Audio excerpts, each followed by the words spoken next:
네, 안녕하세요. 이번 시간에는 그 자연어 처리를 위한 기본적인 아주 중요한 딥러닝 아키텍처인 트랜스포머에 대해서 살펴보도록 하겠습니다. 트랜스포머는 여러분들도 다 아시겠지만 지금 현재 라지 랭귀지 모델의 기반이 되는 그런 프레임워크이고요. 그래서 요거에 대한 어떤 상세한 이해를 갖추는 것이 현 시점에서도 그렇고 앞으로도 매우 중요하다고 생각이 됩니다. 그래서 이번 시간에는 트랜스포머에 대한 상세한 구조들을 살펴보도록 하겠습니다.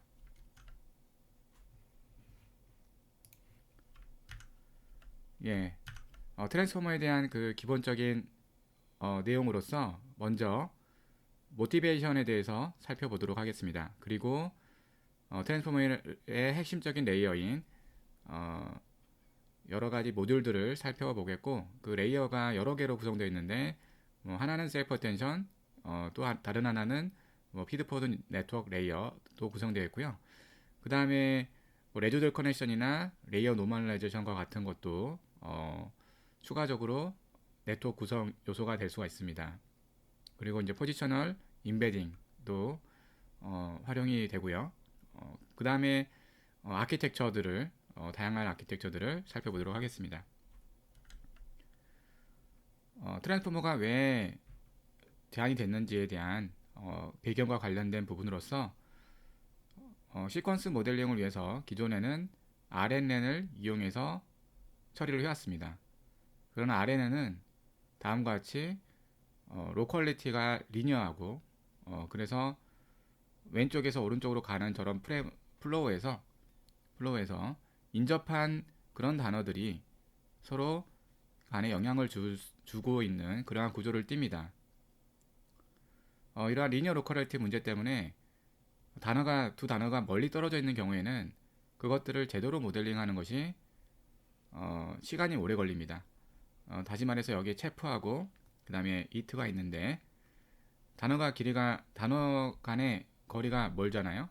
그런 경우에는 이런 리니어 로컬리티 때문에 한 단계 한 단계씩 진행하다가 결과적으로 이 단어에 도달하게 되는데 결국에는 그 디스턴스에 비례하는 정도로 시간이 걸리게 됩니다. 즉각적으로 바로 연결되지 않고 이 단어 간의 거리만큼 기다려야지만이 요거에 대한 마지막 단어에 대해서 우리가 표상을 얻을 수가 있겠죠. 이런 식으로 두 단어 간의 롱텀 릴레이션십을 모델링하기가 효율적이지 못합니다. 이와 반면에 이미지 같은 경우에는 로컬리티라는 특징을 가지고 있고요. 그래서 랭귀지는 그렇지만 로컬리티를 갖고 있지 않은 경우가 있죠. 그래서 그러면서 더더욱이나 랭귀지는 한참 멀리 떨어진 경우에 영향을 줄 수가 있어야 되는데 그렇게 되기가 쉽지가 효과적이지 않다. 시간이 좀 걸린다. 시간이 걸리고 또 효과성도 떨어질 수 있는 그런 위험도 있습니다. 네. 그래서 이런 히든 스테이트 간의 디펜던시가 있어서 결국에는 퓨처의 RNN의 히든 상태는 이전의 상태에 의존하게 됩니다. 이러한 의존성 때문에 패럴라이제이션이 제한이 될 수밖에 없고요. 이렇게 제한이 되는 패럴라이제이션 때문에 포워드 패스와 백워드 패스가 시퀀스 길이만큼의 언패럴라이저블한 연산을 갖게 됩니다. 그래서 GPU의 파워풀한 그런 패럴라이제이션을 이용할 수 없게 되는 것이죠. 여기에서 보시면 첫 번째 단어, 그 다음에 T번째 단어 간에 거리가 T만큼 떨어져 있는데 히든 상태들이 업데이트돼서 여기까지 전파가 되기까지는 이 디스턴스 간격만큼 필요로 합니다. 그래서 요 지금 숫자가 바로 어느 정도 시간이 필요한지 결과적으로 여기가 제로 번째죠. 그러나 이쪽으로 도달하는데 첫 번째, 그 다음에 두 번째 시간이 필요하고 이 숫자 자체가 얼만큼 필요로 한지를 보이고 있는데 결과적으로 여기서 t가 여기 이쪽에 단어까지 가려면은 또 이쪽의 단어까지 가려고 하더라도 우리가 t-1, t의 시간이 걸린다는 것을 확인할 수가 있습니다. 그래서 이제 패럴라이제이션이 진행이 안 되는 것이 문제가 되겠고요.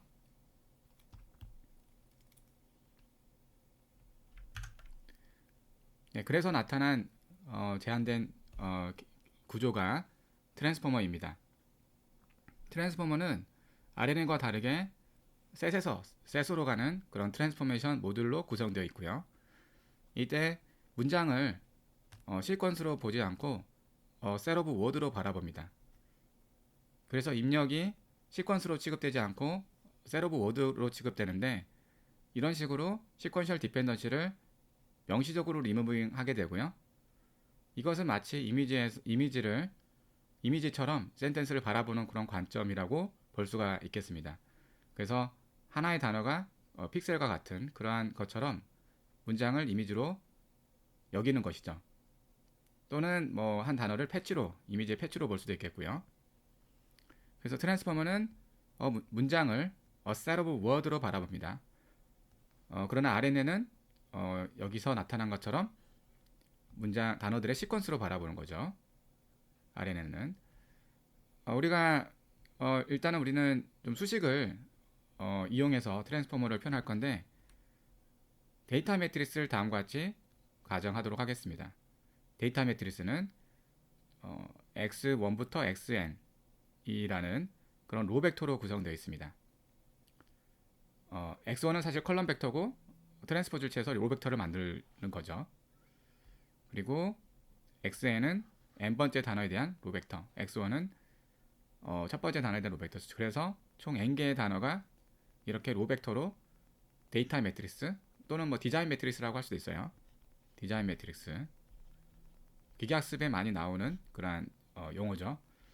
이렇게 해서 단어들을 이렇게 x로 간단하게 표현을 한 다음에, 그럼 x는 집합입니다. 집합이고요. 그래서 우리가 set to set 레이어를 통해서 우리는 변환된 새로운 집합 표상을 얻습니다. 그 다음에 또 set to set 레이어를 통해서 우리가 두 번째 또 변환된 표상을 또 얻습니다.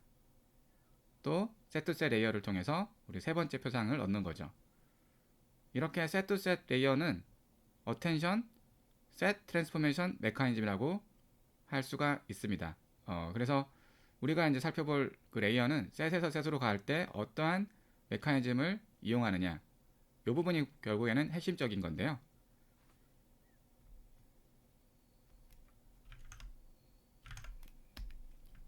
네, 그 set to set 메커니즘이 바로 attention 레이어입니다. attention 레이어는 우리가 self attention이라고 부르는데, set 자체를 자기 자신한테 가리키는 self attention 이라고 해서, 그래서 이제 self attention, 자기 자신의 set을 attention 시켜서 set으로 이렇게 다시 표상을 얻어내는 과정이기 때문에 self attention이라는 말을 씁니다. 그래서 이 self attention은 그 주어진 문장의 집합 단어에 적용이 되는 거고요. 단어의 사실 representation의 집합에 적용이 되는 겁니다. 그래서 각 단어에서 attention이 단어의 입력 집합에 적용이 되고, 그 단어 자체를 포함해서 그걸 이제 self attention이라고 하고요. 결과적으로 얻어지는 것을 우리가 self attentive representation이라고 용어를 붙여보겠습니다. 걔는 transformed representation입니다. 그 다음 레이어의 단어의 transformed representation이고, 이 attention을 통해서 변환된 representation이라고 해석을 해가지고 우리는 그것을 이제 contextual word representation이라고 부릅니다. self attention을 이렇게 모든 단어에 수행을 해서 self attentive representation을 병렬적인 방법으로 이렇게 얻어내는 것이죠. 그래서 여기 아래에 보여 있던 것처럼 단어가 총 n개가 있는데, i번째 단어에 대해서 self attention을 적용해서 그 다음에 우리가 contextual word 표상을 얻어내게 됩니다. 이것들을 우리가 동시에 진행할 수 있게 되는 거죠. 동시에, 왜냐하면 우리는 센텐스를 워드들의 집합으로 간주를 했기 때문에 그렇습니다. 그래서 여기 이런 그 다음에 있는 그러한 단어의 표상을 우리가 동시에 얻어내는 겁니다. 동시에 얻어내게 됩니다. 그래서 패럴라이제이션이 가능하다는 게 RNN과 차이점이 될 수가 있습니다. 중요한 차이점이 될 수 있겠고요. 우리가 어텐션을 또 여러 번 반복해서 스태킹을 해 나갈 수가 있습니다. 먼저 이렇게 임베딩으로부터 시작된 그러한 셋 오브 워드들을 우리가 어텐션을 통해서 패럴라이제이션을 통해서 동시에 이렇게 셋 오브 워드에 대한 레피테이션을 얻어냅니다. 그 다음에 또 한 번 반복해서 또 두 번째 히든 레이어에 해당하는 컨텍스추얼 워드 레프레젠테이션을 얻어내는 것이죠. 그 다음에 또 반복해서 우리가 세 번째에 해당하는 컨텍스추얼 워드 레프레젠테이션을 얻어내게 됩니다. 이런 식으로 이 마지막에 있는 이런 최종적인 컨텍스추얼 워드 레프레젠테이션은 그 바로 직전에 레이어의 컨텍스추얼 워드 레프레젠테이션을 집합으로 취해서 변환된 그러한 표상이라고 할 수가 있겠습니다. 그래서 셀프 어텐션을 여러 번 반복해서 변환하기 때문에 이 마지막에는 여러 가지 정보들이 합성이 돼서 올라올 수가 있겠죠.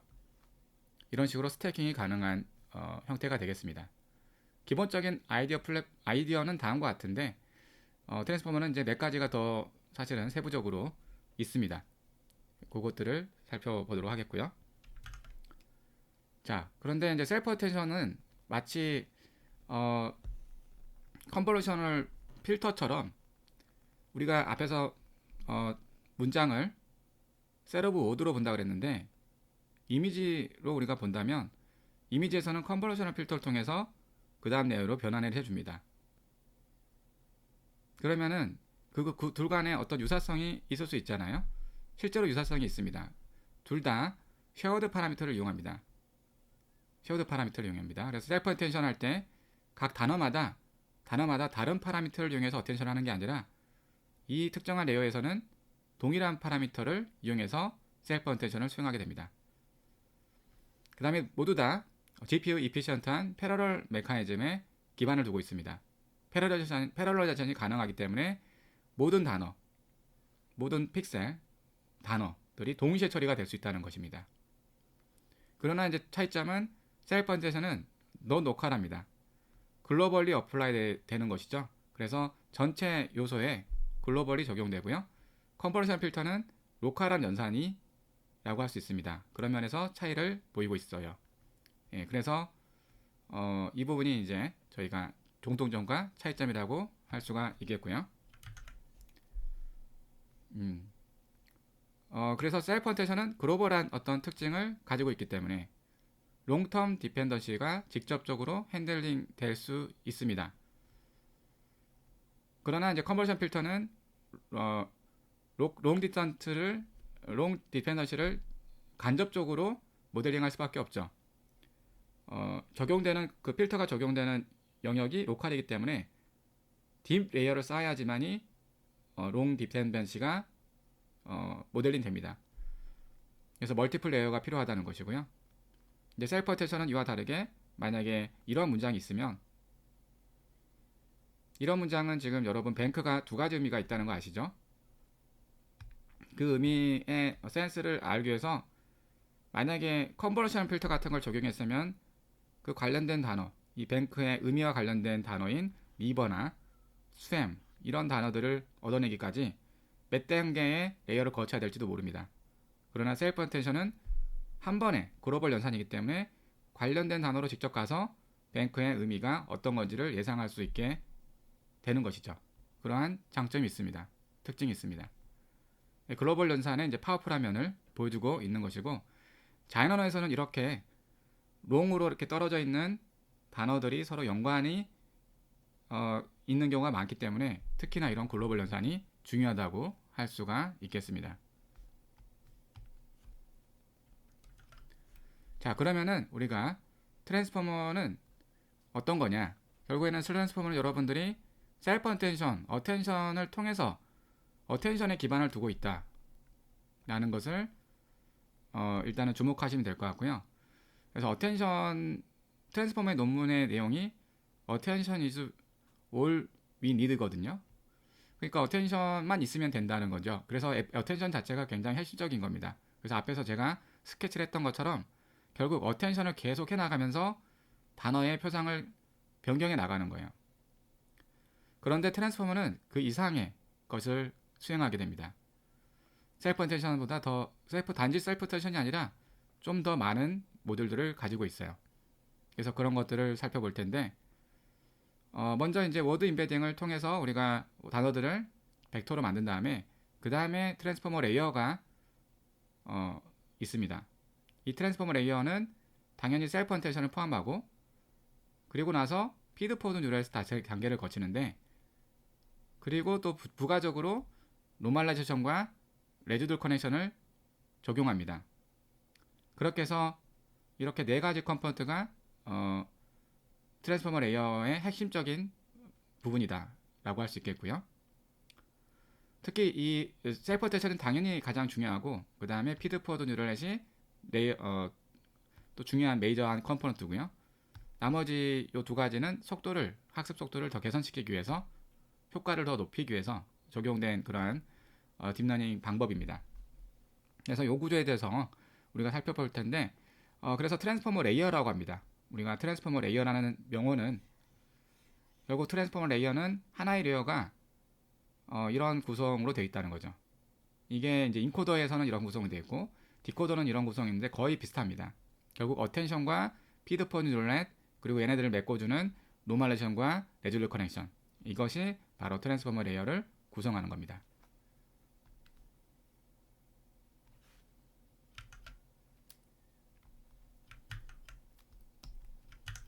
네, 그러면은 우리가 트랜스포머 레이어에 대해서 좀 더 상세하게 수식으로도 살펴보도록 하겠습니다. 네, 트랜스포머 레이어는 앞에서 말했던 것처럼 트랜스포머의 펀더멘탈 빌딩 블럭입니다. 그래서 이 레이어는 데이터 매트릭스 X를 취해서 입력으로 취해서 트랜스폼된 매트릭스 X 틸드를 얻어내는 그러한 레이어라고 할 수가 있습니다. 그래서 우리가 디자인 매트릭스 앞에서 썼던 것처럼 n개의 토큰으로 구성된 문장이 왔을 때 우리가 단어의 벡터가 D차원으로 구성되어 있다 한다면 이런 식으로 우리가 쓸 수가 있습니다. 로 벡터가 결국엔 n번째 단어의 토큰 벡터를 가리키는 거죠. 그래서 두 가지 메인 서브 레이어들이 있는데 하나는 멀티헤드 셀프 어텐션 서브 레이어고요. 그 다음에 두 번째는 MLP 서브 레이어입니다. 멀티헤드 셀프 어텐션 서브 레이어는 결국엔 앞에서 말했던 셀프 어텐션을 적용해서 결국엔 이 데이터 매트릭스의 토큰 레프레젠테이션에 전체 적용해서 컨텍스츄얼 표상을 얻어내는 그러한 과정이고요. MLP 서브 레이어는 각 토큰에 독립적으로 적용돼서 그 토큰 벡터에 대한 피처를 변환해주는 그러한 레이어를 말합니다. 그래서 셀프 어텐션 레이어는 전체 단어에 어크로스하게 적용되는 글로벌 연산이고 MLP 서브 레이어는 다 토큰마다 인디비주얼하게 적용되는 로컬한 연산이라고 하기에도 굉장히 로컬한 자기 자신의 토큰에만 적용되는 그러한 레이어가 되겠습니다. 이 두 가지 서브 레이어로 구성이 되고 이걸 우리가 먼저 살펴보도록 하겠습니다.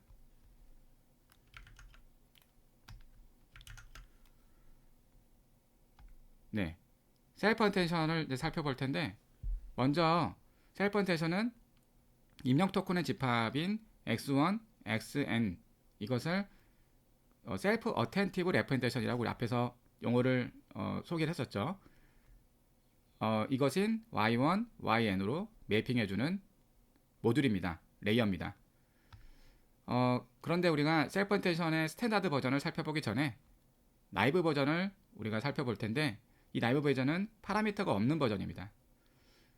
이거는 셀프 어텐션의 기본적인 원형이고 핵심적인 거를 이해하는 데는 도움이 돼서 우리가 나이브 버전을 살펴볼 텐데요. 이 나이브 버전의 어텐션 메커니즘은 세 단계로 구성되는데 하나는 리트리벌, 두 번째는 소프트맥스, 그 다음에 웨이트 썸 이렇게 세 단계로 구성됩니다. 각각의 단계를 살펴보겠습니다. 리트리벌 단계는 기본적으로 우리가 셀프 어텐션이 글로벌 연산이라고 했기 때문에 특정한 i번째 토큰에 대해서 주변의 단어와 단어들이 얼마나 연관성이 있는지, 얼마나 유사성이 있는지를 우리가 계산을 하는 그런 과정인데, 그래서 결국에는 렐레번스 스코어를 계산하는 겁니다. 결국 이 IJ라고 썼는데, 내가 i번째 토큰에 대해서 x3를 잠시 우리가 i번째 토큰이라 합시다. 그러면 i번째 토큰에 대해서 내가 이것의 컨텍슈얼 레프레젠테이션을 얻고 싶어요. 어텐션된 결과인 셀프 어텐티브 레프레젠테이션을 얻고 싶습니다. 그러면은 어텐션을 취해서 조합해가지고 얻어내야 된다는 거죠. 근데 어텐션을 어디다 갈 거냐? 어텐션은 말 그대로 집중 메커니즘이거든요. 내가 어떤 단어에 주변 단어에 집중해서 내 현재 단어와 결합해서 표상을 가져올 거냐? 어떤 단어에 집중해서 내 현재 표상을 컨텍슈얼하게 변환할 거냐? 이 문제입니다. 그 어떤 단어에 집중하기 위해서는 결국 어떤 단어가 중요한지 현 시점에서 이 단어에서 그걸 계산해야 되고, 그게 바로 렐레번스 스코어라고 볼 수가 있겠습니다. 뭐 간단하게 말하면 현재 단어와 시멘티컬리 유사한 단어가 어떤 거냐, 유사도는 어느 정도냐. 단순히 근데 유사도라고 말하면 굉장히 애매합니다. 여러 가지 관점에 따라서 유사도가 다르게 매겨질 수가 있기 때문에 그렇죠. 그래서 이걸 계산하는 과정이 리트리발 단계입니다. 왜 리트리발이냐? 이쪽이 지금 큐리 역할을 하고, 그 다음에 큐리 역할을 합니다. i번째 토큰이. 그리고 나머지가 키 역할을 하기 때문에 큐리하고 키를 매칭하는 그런 단계가 들어가기 때문에, 그래서 리트리발이라는 용어를 우리가 써서 이걸 표현을 합니다. 리트리발은 지금 단계에서는 결과적으로 렐레번스 스코어를 계산하는 것인데, 앞에서 i번째 토큰에 대해서 j번째 토큰 간의 렐레번스 스코어를 우리가 계산하고자 했습니다. 그런 경우에는 우리가 이너 프로덕트를 이용해서 계산을 할 수가 있습니다. 그래서 xi는 큐리 벡터가 되고 xj는 키 벡터가 돼서 얘네들의 내적을 통해서 우리가 유사도를 계산하게 됩니다. 이런 이제 유사도를 계산하는 방식은 덴스 리트리발이라고도 합니다. 내적을 이용해서 유사도를 계산하는 것은 정보 검색에서 사실은 벡터 스페이스 공간에서 이미 유사하게 제한이 되었던 그러한 유사도 함수 중에 하나입니다. 내적은 일반적인 것이고요. 내적은 간략하게 우리가 적용하는 것이고요. 그래서 i번째 토큰에 대해서 걔를 우리가 큐리로 삼는다 한다면 모든 토큰에 대해서 렐레번스 스코어를 다음과 같이 계산할 수가 있습니다. 우리가 xi를 벡터라고 하고, 그 다음에 x는 앞에서 데이터 매트리스라 했잖아요. 그러면은 얘를 트랜스포즈 하게 되면 컬럼 벡터가 얘는 이제 로 벡터가 되고요. 우리가 디자인 매트리스는 원래 로 벡터라 했는데, 내적을 수행하기 위해서는 이 디자인 매트리스의 각각의 벡터들을 컬럼 벡터로 바꿔주기 위해서 트랜스포즈를 하게 됩니다. 그러면은 어떻게 됩니까? x가 로 벡터로 구성되어 있으면 x 트랜스포즈는 컬럼 벡터로 됩니다. 그러면은 이 로 벡터하고 이 x 트랜스포즈라는 로 벡터하고 이 컬럼이랑 만나서 각각 우리가 렐레번스 스코어를 계산할 수 있겠죠. 그래서 얻어진 것이 바로 다음과 같이 EI1, EI2, EIN이라는 그런 렐레번스 스코어가 되겠습니다. 로 벡터로 나오는다는 거. 자, 로 벡터로 이렇게 나오게 되고요. 상세한 유도노 과정은 다음과 같습니다. 여기서 지금 보시면 결국에는 정의에 따르면 이것들을 그냥 우리가 인수분해하듯이 공통적인 파트인 xi 트랜스포즈 묶어주면 얘가 바로 x 트랜스포즈라는 것을 자연스럽게 당연히 알 수가 있습니다. 네, 그 다음에 우리가 하나의 토큰에 대해서 렐레번스 스코어가 로 벡터로 떨어진다는 것을 확인을 했습니다. 이렇게. 그러면 전체에 대해서는 로 벡터가 여러 개가 있겠죠. 그런데 여기가 xi 트랜스포즈가 되는데, 전체라고 한다면 그 로 벡터를 쭉 나열해주면 되기 때문에 하나에 대해서 우리가 앞에서 이렇게 계산했기 때문에 얘네들을 로 벡터를 나열해주면은 이게 바로 x라는 벡터가 되기 때문에, 행렬이 되기 때문에 우리가 전체 렐레번스 스코어는 저렇게 xs 트랜스포즈로 쓸 수가 있습니다. 그래서 각각의 i번째, j번째 요 행렬의 요소 값은 i번째와 j번째의 렐레번스 스코어, i번째 토큰과 j번째 토큰 간의 렐레번스 스코어인데 i번째 토큰이 큐리로스일 때의 렐레번스 스코어라고 볼 수가 있습니다. 자, 두 번째 단계를 설명하도록 하겠습니다. 두 번째 단계는 소프트맥스 단계입니다. 우리는 렐레번스 스코어가 핵심적인 정보이지만 렐레번스 스코어는 내적이기 때문에 얘는 범위가 마이너스 무한에서 무한의 값을 갖습니다. 웨이트가 너무 클 수도 있고 낮을 수도 있고 그렇게 될 수 있죠. 우리가 일반적으로 그런데 그 웨이트 서메이션의 를 수행을 하기 전에 웨이트를 좀 조정을 합니다. 그거를 이제 확률로 만들게 되는 거죠. 그래서 렐레번스 스코어 점수가 나오면 우리가 그것을 확률로 바꿉니다. 확률로 바꿔서 정교화를 시키는 건데 그 정교화를 시키는 과정에 우리가 소프트맥스를 적용하게 됩니다. 이 소프트맥스는 벡터에 적용돼서 확률값을 얻어내게 됩니다. 벡터가 가를 들어서 뭐 3, 4, 5가 있으면 얘의 소프트맥스를 취하면은 전체가 확률로 나오고 서메이션 돼서 1이 되는 그런 함수입니다. 이때 우리가 렐레번스 스코어는 이렇게 로 벡터로 되어 있기 때문에 소프트맥스를 적용할 때도 이 로에 적용을 해야 됩니다. 그래서 우리는 이 소프트맥스는 로가 노멀라이즈 된 버전의 소프트맥스를 쓰는 것이고요. 이 매트리스에 로에 노멀라이즈 시키는 그러한 소프트맥스가 되겠습니다.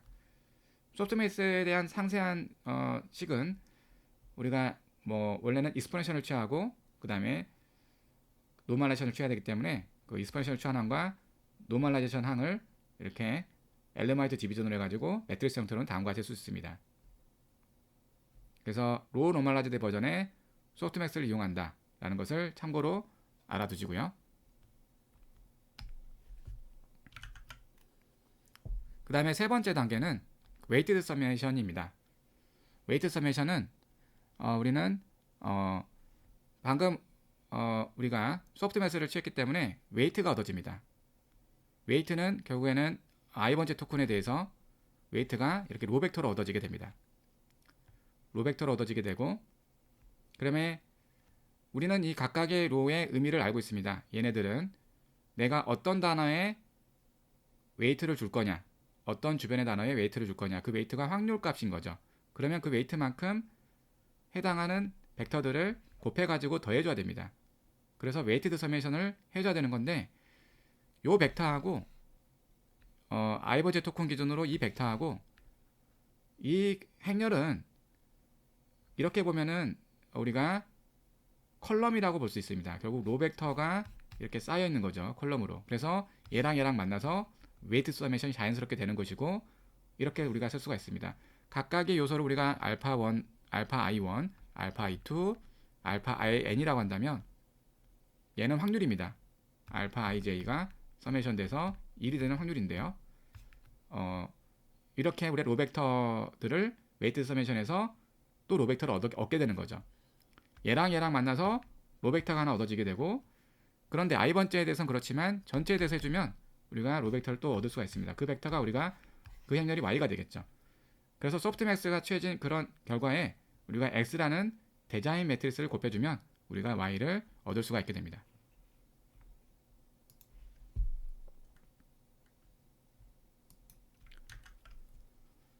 자, 지금까지 우리가 나이브 버전의 셀프 언테이션 방법을 살펴봤습니다. 나이브 버전은 우리가 셀프 언테이션을 과정의 핵심을 이해하기 위해서 도입한 겁니다. 핵심적인 건 다 있어요. 그러나 얘는 파라미터가 없습니다. 파라미터가 없어서 학습을 안 하고 있기 때문에 항상 디터미니스틱한 그런 결과를 낼 수밖에 없겠죠. 그러나 우리는 컨버셔널 필터가 자체가 하나의 파라미터잖아요. 그런 것처럼 셀프 언테이션도 우리는 파라미터를 도입해서 플렉서빌리티를 제공해 줘야 됩니다. 그래서 이러한 플렉서티브를 제공해서 더 서튼 피처들을 우리가 포커싱 하도록 하는 것이죠. 그렇게 하도록 하기 위해서 스탠다드 버전을 우리가 살펴볼 텐데 스탠다드 버전은 이제는 파라미터가 있습니다. 파라미터가 있어서 their own independent linear transformation을 이용해서 우리가 x라고 줘줬잖아요. 디자인 매트릭스 x가 줘줬는데 x 자체로 놓고 하는 게 아니라 얘를 한번 변환해서 큐리에 대한 벡터들 키 그리고 밸류 큐리하고 키하고 밸류 역할을 해주는 앞서 우리가 큐리 키 밸류를 명확하게 역할을 정의하지는 않았죠. 우리가 여기서 살펴볼 겁니다. 큐리 키 밸류 역할을 하는 그러한 벡터들을 파라미터를 통해서 변환해서 얻어내게 됩니다. 그 과정을 우리가 프로젝션 스텝이라고 하고요. 그래서 스탠다드 버전은 앞서 나이브 버전에 프로젝션 단계가 추가되는 게 핵심적인 겁니다. 그래서 각각의 토큰에 대해서 파라미터라이즈된 그런 프로젝션 매트리스를 이용해서 우리는 큐리하고 키하고 밸류를 계산하게 되는데 다음과 같이 파라미터가 WQ 그 다음에 WK, WV가 있는데 얘를 앞에서 적용해서 변환해준 그런 벡터인 QI, KI, VI가 각각 큐리, 밸류, 벡터가 되겠습니다. 이걸 이용해서 우리는 프로젝트된 결과를 이용해서 그 다음 단계를 수행하게 되는 것이죠. 두 번째는 리트리발 스텝입니다. 똑같습니다. 나머지는. 근데 여기서 우리는 명확하게 Q하고 키하고 밸류를 정의했기 때문에 내적을 통해서 하는 것입니다. 내적은 현재 내가 얻고자 하는 그런 토큰, 변환하고자 하는 토큰에 대해서 걔를 큐리 벡터로 삼고 나머지 인접한 j 번째 단어들을 키 벡터로 삼아서 큐리 벡터하고 키 벡터를 내적을 시켜주는 거죠. 그게 리트리발 단계가 되겠고요. 그 다음에 세 번째 단계는 소프트맥스 단계입니다. 이것은 똑같습니다. 달라질 게 하나도 없습니다. 그래서 앞에서 계산된 렐레번스 스코어를 그것을 로 노멀라이즈 된 버전의 소프트맥스를 적용해서 확률 값으로 바꿉니다. 그리고 웨이트 서메이션을 수행하게 되는데 앞에서 알파-j가 이렇게 얻어졌으면 이번에는 우리가 밸류들의 웨이트 서메이션을 해줘야 됩니다. 앞에서는 우리가 결국에는 xi가 큐리도 다 되고 그 다음에 키도 되고 그 다음에 밸류가 됐기 때문에 이걸 구분하지 않았지만 지금은 각각을 선형 변환해서 큐리 벡터를 만들고 그 다음에 키 벡터를 만들고 밸류 벡터를 만들었습니다. 마지막에 웨이트 서밋 때는 사실은 밸류들의 웨이트 서밋을 해줘야 됐던 거죠. 그래서 이렇게 어텐션에 얻어진 확률값 대 그 웨이트 서메이션, 밸류들의 웨이트 서메이션을 해주게 됩니다. 마지막 단계에서. 네, 그러면 여러분들이 앞에서 지금 4단계를 제가 정의를 했는데 그리고 그 전에 나이브 버전에서 매트리스 폼이 기억이 날 겁니다. 그 매트리스 폼으로 우리가 스탠다드 버전을 다시 좀 설명을 하면 프로젝션 스텝이 우리가 WQ하고 WK하고 WV라는 이러한 프로젝션 파라미터를 이용해서 각각 큐리하고 키하고 밸류 벡터로 변환했었죠. 그때 그런데 적용했던 것은 컬럼 벡터였습니다. 컬럼 벡터인 xi를 변환을 했기 때문에 프로젝션 매트리스가 왼쪽에 있었던 거죠. 그러나 여기서는 우리 x는 사실은 이제 로 벡터가 됩니다. 그래서 로 벡터니까 이 프로젝션 매트리스가 뒤에 나오는 거죠. 그래서 물론 XQ하고 이쪽 XQ랑 트랜스포머즈 관계는 있을 수 있는데 그건 좀 사소하기 때문에 여기서는 넘어가도록 하겠습니다. 그래서 X라는 디자인 매트리스가 이렇게 오른쪽에 프로젝션 매트리스를 적용해서 우리가 Q하고 K하고 V를 얻어내게 됩니다. 그 다음에 두 번째 단계는 리트리발 과정인데 우리가 앞에서 XX 트랜스포즈로 써가지고 리트리발 단계를 정리한 것이 기억날 겁니다. 결과적으로 로 벡터하고 그 다음에 컬럼 벡터가 만났기 때문에 그래서 XST가 나온 거고요. 이 큐리에다가 큐리는 디자인 매트리스와 동일한 그런 폼을 띠기 때문에 얘네들은 로 벡터들이 토큰들의 정보들은 다 로 벡터로 되어 있고요. K도 원래 로 벡터지만 트랜스포즈를 해서 컬럼 벡터로 바꿔줘서 결과적으로 얘를 곱해주면 페어와이즈 시뮬리티가 나오게 됩니다. 그래서 QK 트랜스포즈. 그 다음에 소프트맥스를 적용하면 얘는 로 노멀라이즈된 버전이기 때문에 이 이해에서 우리가 각각의 로에다가 소프트맥스를 적용해서 로 벡터를 얻어내게 됩니다. 그리고 마지막에 웨이트 서메이션은 밸류 매트리스를 그대로 우리는 곱해주면 되겠습니다. 그래서 최종적으로 이렇게 우리가 쓸 수 있습니다. 이거는 한 번에 보시면 익숙할 식이죠. 그래서 QK 트랜스포즈에다가 소프트맥스를 적용한 다음에 밸류 매트리스인 V를 곱해주면서 셀프 어텐션을 수행하게 되는 것입니다.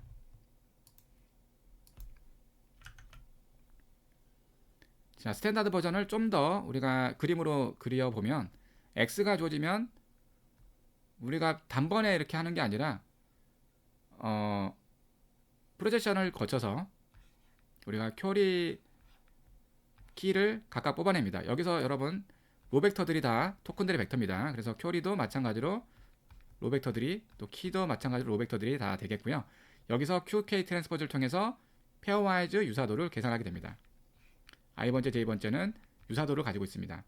세 번째, 네 번째 단계는 결국에는 이 QK 트랜스포즈가 각각의 로 벡터가 렐러번스 스코어잖아요. 거기에 소프트맥스를 적용해서 이거를 노멀라이즈 시킨 다음에 걔네들을 이 방향으로 웨이트 서메이션을 하게 됩니다. 그래서 V를 곱해주면 되는 것이고요. 자, 이렇게 해서 우리가 스탠다드 버전을 좀 정리해봤고요.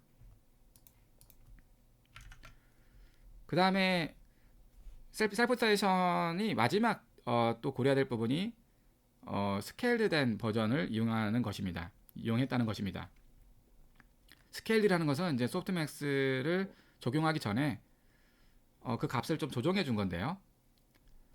우리가 소프트맥스 함수는 시그모이드 함수의 어떻게 보면 제너럴라이제이션 된 버전입니다. 시그모이드는 이제 바이너리 클래시피케이션일 때 확률로 변환해 주는 것이지만 소프트맥스는 n개 클래스에 대해서 확률로 변환해 주는 그러한 것인 거죠. 그래서 두 개 클래스인 경우에 소프트맥스가 결과적으로 잘 변환하면 시그모이드 함수의 함수 값들로 우리가 소프트맥스 결과 값을 정리할 수가 있습니다. 그런데 시그모이드는 여러분 아시다시피 이렇게 스쿼싱 함수이기 때문에 값이 클 때 미분 값이 사실은 소실이 될 수가 있습니다. 소프트맥스도 이제 그와 비슷하게 값이 클 때 굉장히 작아질 수 있는 그러한 여지를 남기고 있죠. 그래서 우리가 요 점수를 그 렐레번스 스코어가 우리가 마이너스 무한에서 무한 값을 갖기 때문에 값이 커질 수가 있어요. 그래서 얘를 스케일을 잘 해주어서 그렇게 하는 것을 좀 예방해 주자는 차원이 바로 스케일드 셀프 어텐션을 적용한 것이고요. 그래서 우리는 간단하게 그 디멘전 에러티의 스퀘어 루트를 취한 것을 이용해서 소프트맥스의 그 인자값을 정교화시켜 줍니다. 이때 왜 스탠다드 디멘션을 이용했느냐? 여기서 가정하고 있는 것은 큐리 벡터하고 그다음에 키 벡터랑 얘네들이 그냥 단순하게 제로민과 유닛 베리언스를 따른다고 했을 때 걔네들의 베리언스는 이 도트 프로덕트의 베리언스가 DK가 나오기 때문입니다. 그래서 이 얘네들의 QI를 제로민이죠. 제로민 유닛 베리언스로 우리가 보고 가우시안이라고 뭐 해도 되겠습니다. 그 다음에 KJ도 마찬가지로 각각이 원소니까 여기다가 우리가 K번째 요소가 되겠고요. 얘도 K번째 요소가 돼서 이 각각의 엘리먼트들이 제로민하고 그 분산이 1인 그러한 엘리먼트라고 했을 때 랜덤 밸류로 했을 때 얘네들의 웨이트 서메이션의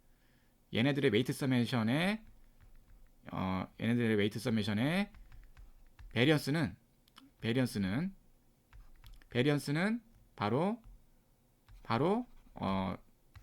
DK가 되기 때문에 그렇습니다. 그래서 스퀘어드 루트로 나눠준 거죠. 뭐 이런 가정이 뭐 굉장히 스트롱한 가정인데 어쨌든 이런 가정을 통해서 스케일드 루트를 이끌어냈다는 것이고, 그래서 스케일드 버전을 이용하는 것이 스탠다드 버전의 그 마지막 우리가 고려될 부분이라고 볼 수가 있겠습니다. 자, 그래서 정말 전체 마지막을 정리하면 스케일드 셀프 어텐션은 다음과 같은 프로로 먼저 X가 주어지면 W 매트리스를 이용해서 우리가 프로젝션을 수행합니다. 그래서 QKV를 얻어냅니다. 그리고 매트리스 멀티플렉션 통해서 또 스케일을 통해서 소프트매스를 통해서 얻어지면 소프트매스된 버전이 나오고 그것과 밸류를 곱해주면 되는데 하나의 식으로 이렇게 쓸 수가 있습니다. 프로젝션 한 다음에 페어와이즈 계산하고 유사도 계산하고 스케일 시키고 소프트매스 적용한 다음에 밸류 매트리스 적용하는 그러한 형태로 우리가 정리할 수 있겠습니다. 네.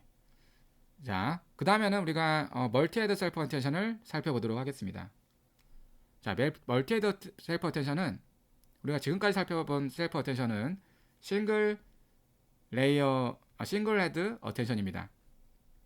그런데 이제 여러 가지의 어텐션 펑션들이 있을 수 있는데요.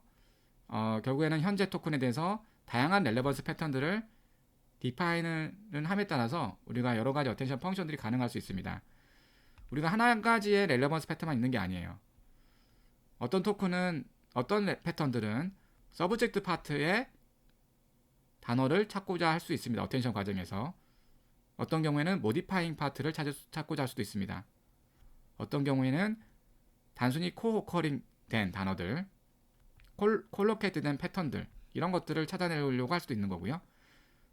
물론 타피컬리, 세메티컬리, 로지컬리 인텔리된 그러한 파트들 어텐션 과정에서 찾아내려고 할 수 있습니다.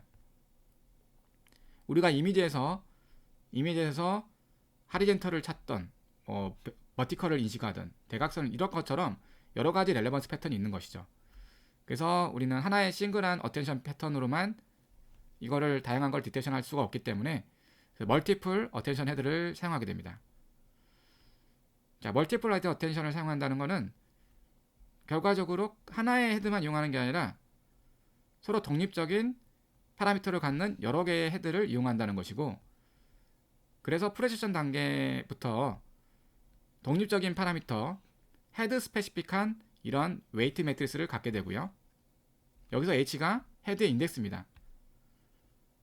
그래서 적용하면 QH, KH, VH를 얻어낼 수가 있는 것이죠.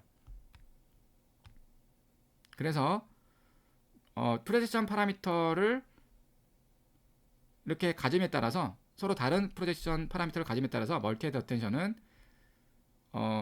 다른 레프레젠테이션 서브스페이스로부터 정보를 우리가 얻은 다음에 그 정보의 어텐션을 수행을 하게 되는 것이죠. 이렇게 해서 우리는 다른 레프레젠테이션 서브스페이션을 얻게 되는 거잖아요. 변환을 서로 다른 파라미터를 이용해서 했기 때문에. 그래서 다른 공간상에서 매핑된 그 정보를 이용해서 어텐션을 수행하는 형태가 되겠습니다. 그래서 앞에서 설명했던 것처럼 컨버전럴 필터가 여러 개가 있는 것과 유사성을 지니는 것입니다.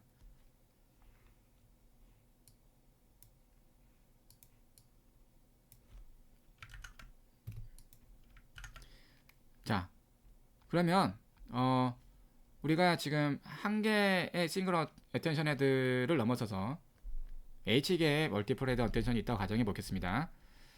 자, 그러면은 셀프 어텐션을 먼저 수행을 합니다. 멀티 어텐션 헤드를 거쳐서. 그러면은 이걸 패러럴하게 또 수행을 하게 됩니다. 그래서 다른 세메틱들을 각각이 얻게 되는 거죠.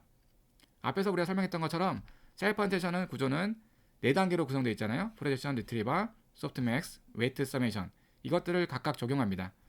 그래서 헤드 스페시픽한 이 파라미터를 이용해서 쿼리 키 밸류를 얻어내고 프로젝션 단계입니다.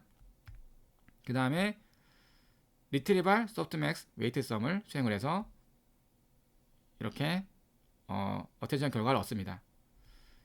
이 HH는 헤드 스페시픽한 HH입니다. 그래서 어텐티브 레프레젠테이션 헤드 스페시픽한 H의 스페시픽한 헤드 스페시픽한 레프레젠테이션입니다. 그러면은 얘를 우리는 애그리게이션을 시켜줘야 되는데 우리가 각각의 헤드 스페시픽한 어텐티브 레프레젠테이션들을 이런 식으로 컴캣을 한 다음에 컴캣을 하고 그 다음에 W5라는 매트리스 이용해서 리니어리 트랜스포메이션을 해서 최종 결과를 얻습니다. 이게 멀티헤더 셀프 어텐션의 두 단계가 되겠습니다. 이걸 그림으로 살펴보면 멀티헤더 어텐션에서는 우리가 각각의 헤드마다 셀프 어텐티브 레퍼런스를 얻습니다. 여기 로벡터가 다 지금 토큰들에 대한 헤드 스페시픽한 어텐티브 레퍼런스입니다. 걔네들을 이렇게 컴케 시켜주는 거예요. 컴케 시켜주면은 전체가 이렇게 하나의 통합된 그런 표상을 얻게 되겠죠. 그리고 W5라는 그런 리니어 매트리스를 이용해서 변환을 해주는데 이때 통합이 된 차원만큼 웨이트 W5도 이 로가 늘어나야 되겠죠. 요거를 수용하기 위해서는. 그래서 변환해주면 Y를 얻게 되는 그런 형태가 되겠습니다.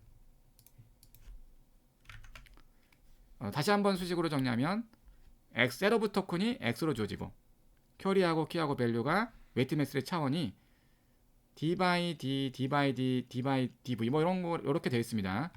뭐 그다음에 아웃풋의 경우에는 HDV by D 디멘전 내러티를 갖습니다. 왜냐면 얘는 로의 사이즈가 H개만큼 확장이 되기 때문에 그렇죠. 그래서 우리는 H를 반복해 나가면서 셀프 어텐션을 수행하고 수식 다 기억나죠? 그리고 결과를 컴켓 시킨 다음에 그래서 토큰에 확장을 시키는 거죠. 각 토큰마다 확장을 시킨 다음에 그 다음에 마지막에 W를 결합해서 적용해서 우리가 최종 결과를 최종적인 어텐티브 레프렌테이션을 얻게 됩니다. 그러면은 얘는 이제 결과적으로 YX는 어떻게 되냐면 또 로벡터가 되는데 이 로벡터는 H 멀티 헤드 어텐션 그러니까 각각의 헤드에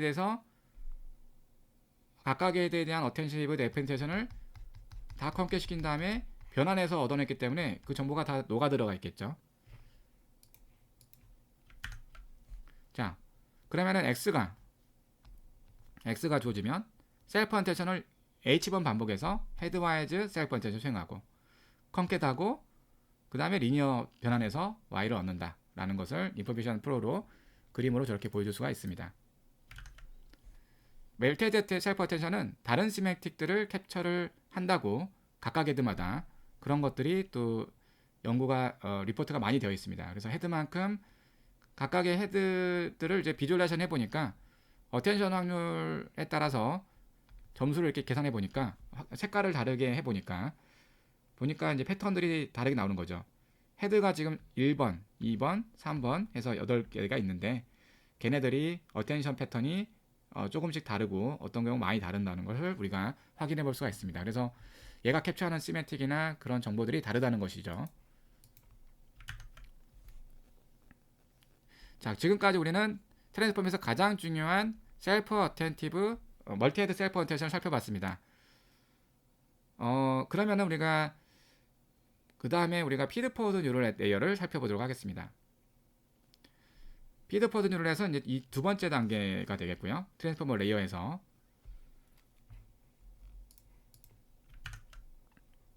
피드포워드 넷 레이어입니다. 말 그대로 멀티레이어 퍼셉트론이 한번 적용되는 겁니다. 근데 얘는 지금 왜 적용되냐면 우리가 셀프 어텐션이 사실상 보게 되면 어찌 보면은 그 우리가 토큰의 벡터 단위로 정보가 들어온다고 했을 때 셀프 어텐션은 웨이티드 서메이션이잖아요. 마지막 단계가 결국 웨이티드 서메이션입니다. 프로젝션도 리니어 연산이고요.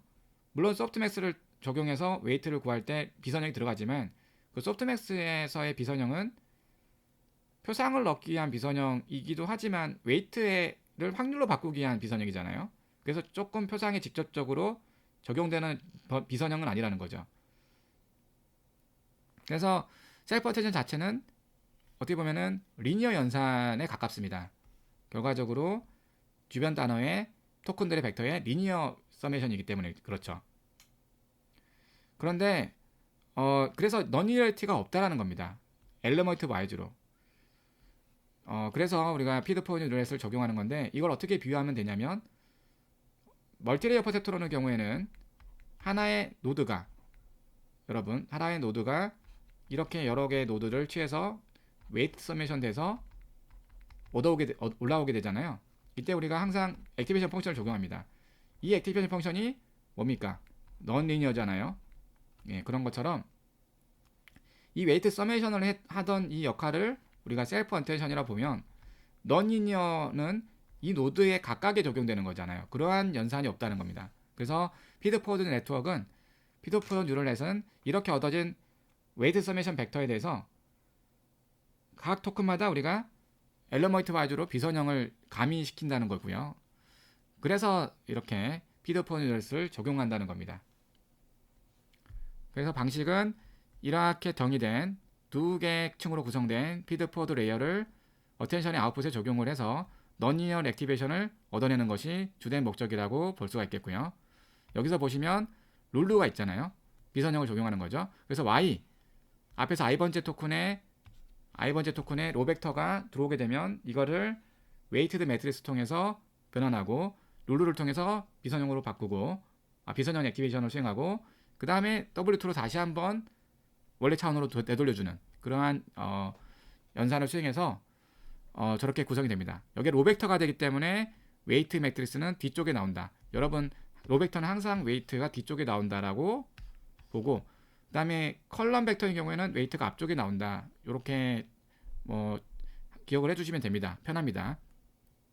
사실 컬럼 버전은 그래서 이렇게 또 쓸 수 있습니다. 우리가 만약에 y가 컬럼 벡터다 라고 한다면 이렇게 웨이트 매트리스가 앞쪽에 와야 되고요.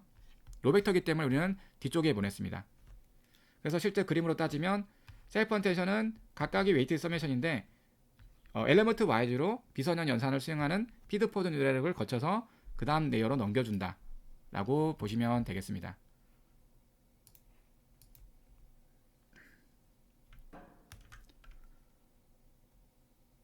네. 자, 그래서 피드포워드 네트워크 레이어는 멀티헤드 셀프 언텐션이 끝난 다음에 우리가 Y를 얻으면 그 Y에다가 피드포워드 네트워크 레이어를 적용하고요. 앞에서 우리가 로벡터 단위로 썼는데 그걸 다시 또 이런 로벡터들을 쭉 쌓아주면은 그게 Y잖아요. 그래서 그 로벡터를 저렇게 치환만 해주면은 Y 버전을 매트리스 버전을 얻을 수가 있습니다. 그래서 로벡터 버전을 우리가 앞에서 쓴 거고요. 저렇게 동일한 형태면 그냥 매트리스 버전은 단순히 그 로벡터를 디자인 매트리스 Y로 바꿔주면 됩니다. 디자인 매트리스가 로벡터로 구성됐기 때문에 이때 두 가지 파라미터가 있는 거죠. 네, W1하고 W2 이렇게 있는데요.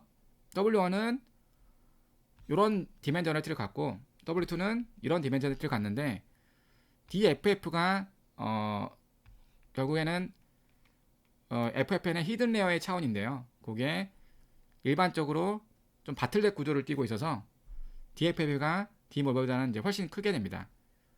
GPT 같은 경우에는 이걸 4배를 사용했다 그래요. 여기 보시면 D 모델하고 DFF가 나와 있죠. 4배 정도 차이가 있습니다.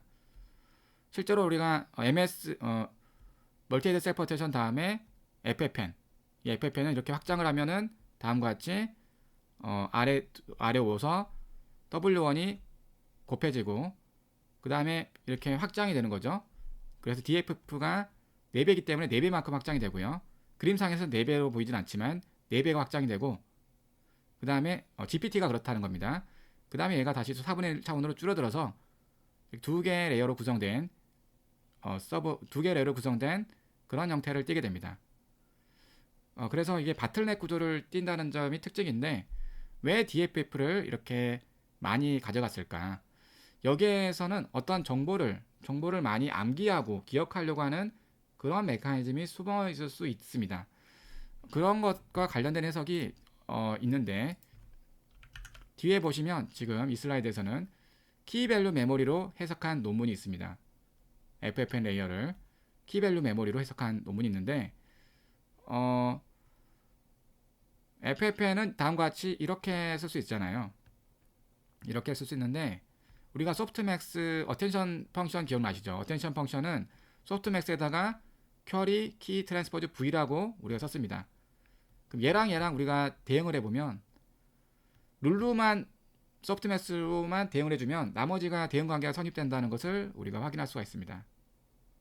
다시 말해 W1이 키 역할을 하는 것이고 W2가 밸류 역할을 하는 것이죠.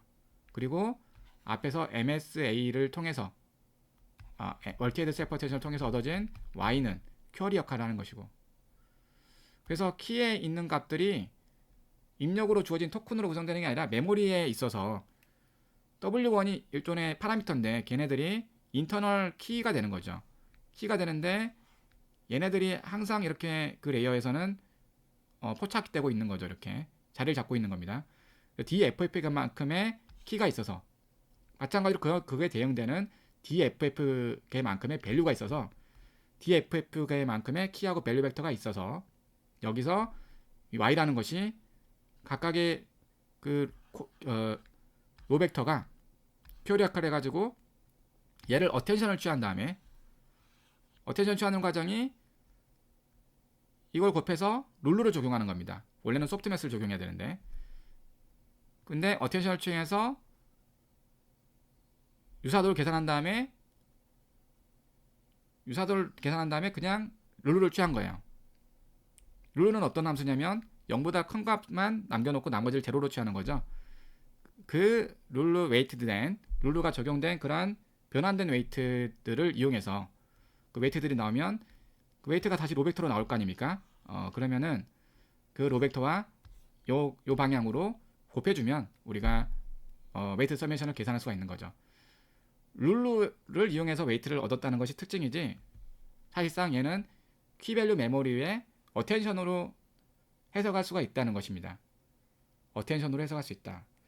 그래서 인터널 메모리를 좀 많이 가져가면은 여기에 더 많은 정보들이 있을 거 아니에요. 그래서 어떠한 쿼리가 있을 때 더 많은 정보들이 있으면 DFF가 더 크면은 더 많은 메모리를 갖게 되고 여기에 더 많은 정보를 넣을 수가 있게 되는 거죠. 이런 메커니즘이 좀 숨어 있다는 것을 여기서 논문에서는 좀 강조를 했었는데, 뭐 더 자세한 얘기는 여기서 다루지 않겠지만 요거를 가지고 우리가 어떻게 또 FFN을 우리가 확장해 나갈 거냐, 해석할 거냐, 어떻게 또 뭐 앞에 어텐션 메커니즘과 통합을 할 수 있을까, 뭐 이런 페이퍼도 있습니다. 이런 해석이 있기 때문에 그래서 DFF에 대해서 왜 얘가 바틀렛 구조를 갖는지에 대한 좀 작은 어떤 설명 정도는 될 수가 있지 않을까 생각을 하고요. 자, 그래서 우리가 지금까지 살펴봤던 것은 멀티헤드 셀프 어텐션, 그 다음에 피드포워드 뉴럴넷, 이 두 개로 구성되어 있는 것들까지 살펴봤고, 나머지는 add 놈이라고 되어 있는 게 이게 뭐냐면 add는 더해주는 겁니다. 어떤 걸 더해주냐면 여기 아래에 온 것들을 이렇게 더해주는 거예요. 그리고 노멀라이제이션, add를 시키는 것이 결국 레지덜 커넥션이고요. add, 그 다음에 레이어 노멀라이제이션을 말합니다. 여기 놈은. 그래서 add 놈이 여기 다 있어요, 보면. 그래서 어떤 하나의 레이어가 끝날 때마다 저게 들어갑니다. 저게 들어가야지 그 학습의 효율성을 높일 수 있기 때문에 그렇습니다. 그래서 이것들도 우리가 살펴보도록 하겠습니다.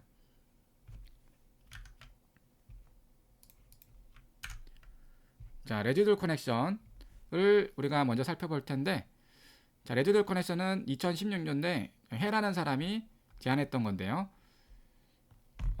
이 사람은 딥 모델이 생각보다 셀로우 모델을 학습을 잘 못하더라. 셀로우 모델보다 표현력은 있음에도 불구하고, 그러니까 셀로우 모델이 있으면 그 셀로우 모델이 딥러닝에 포괄시킬 수 있어요. 왜냐하면 우리가 셀로우 모델이 표현하는 어떤 함수가 있으면, 그 F라는 함수가 있으면 딥 모델에서는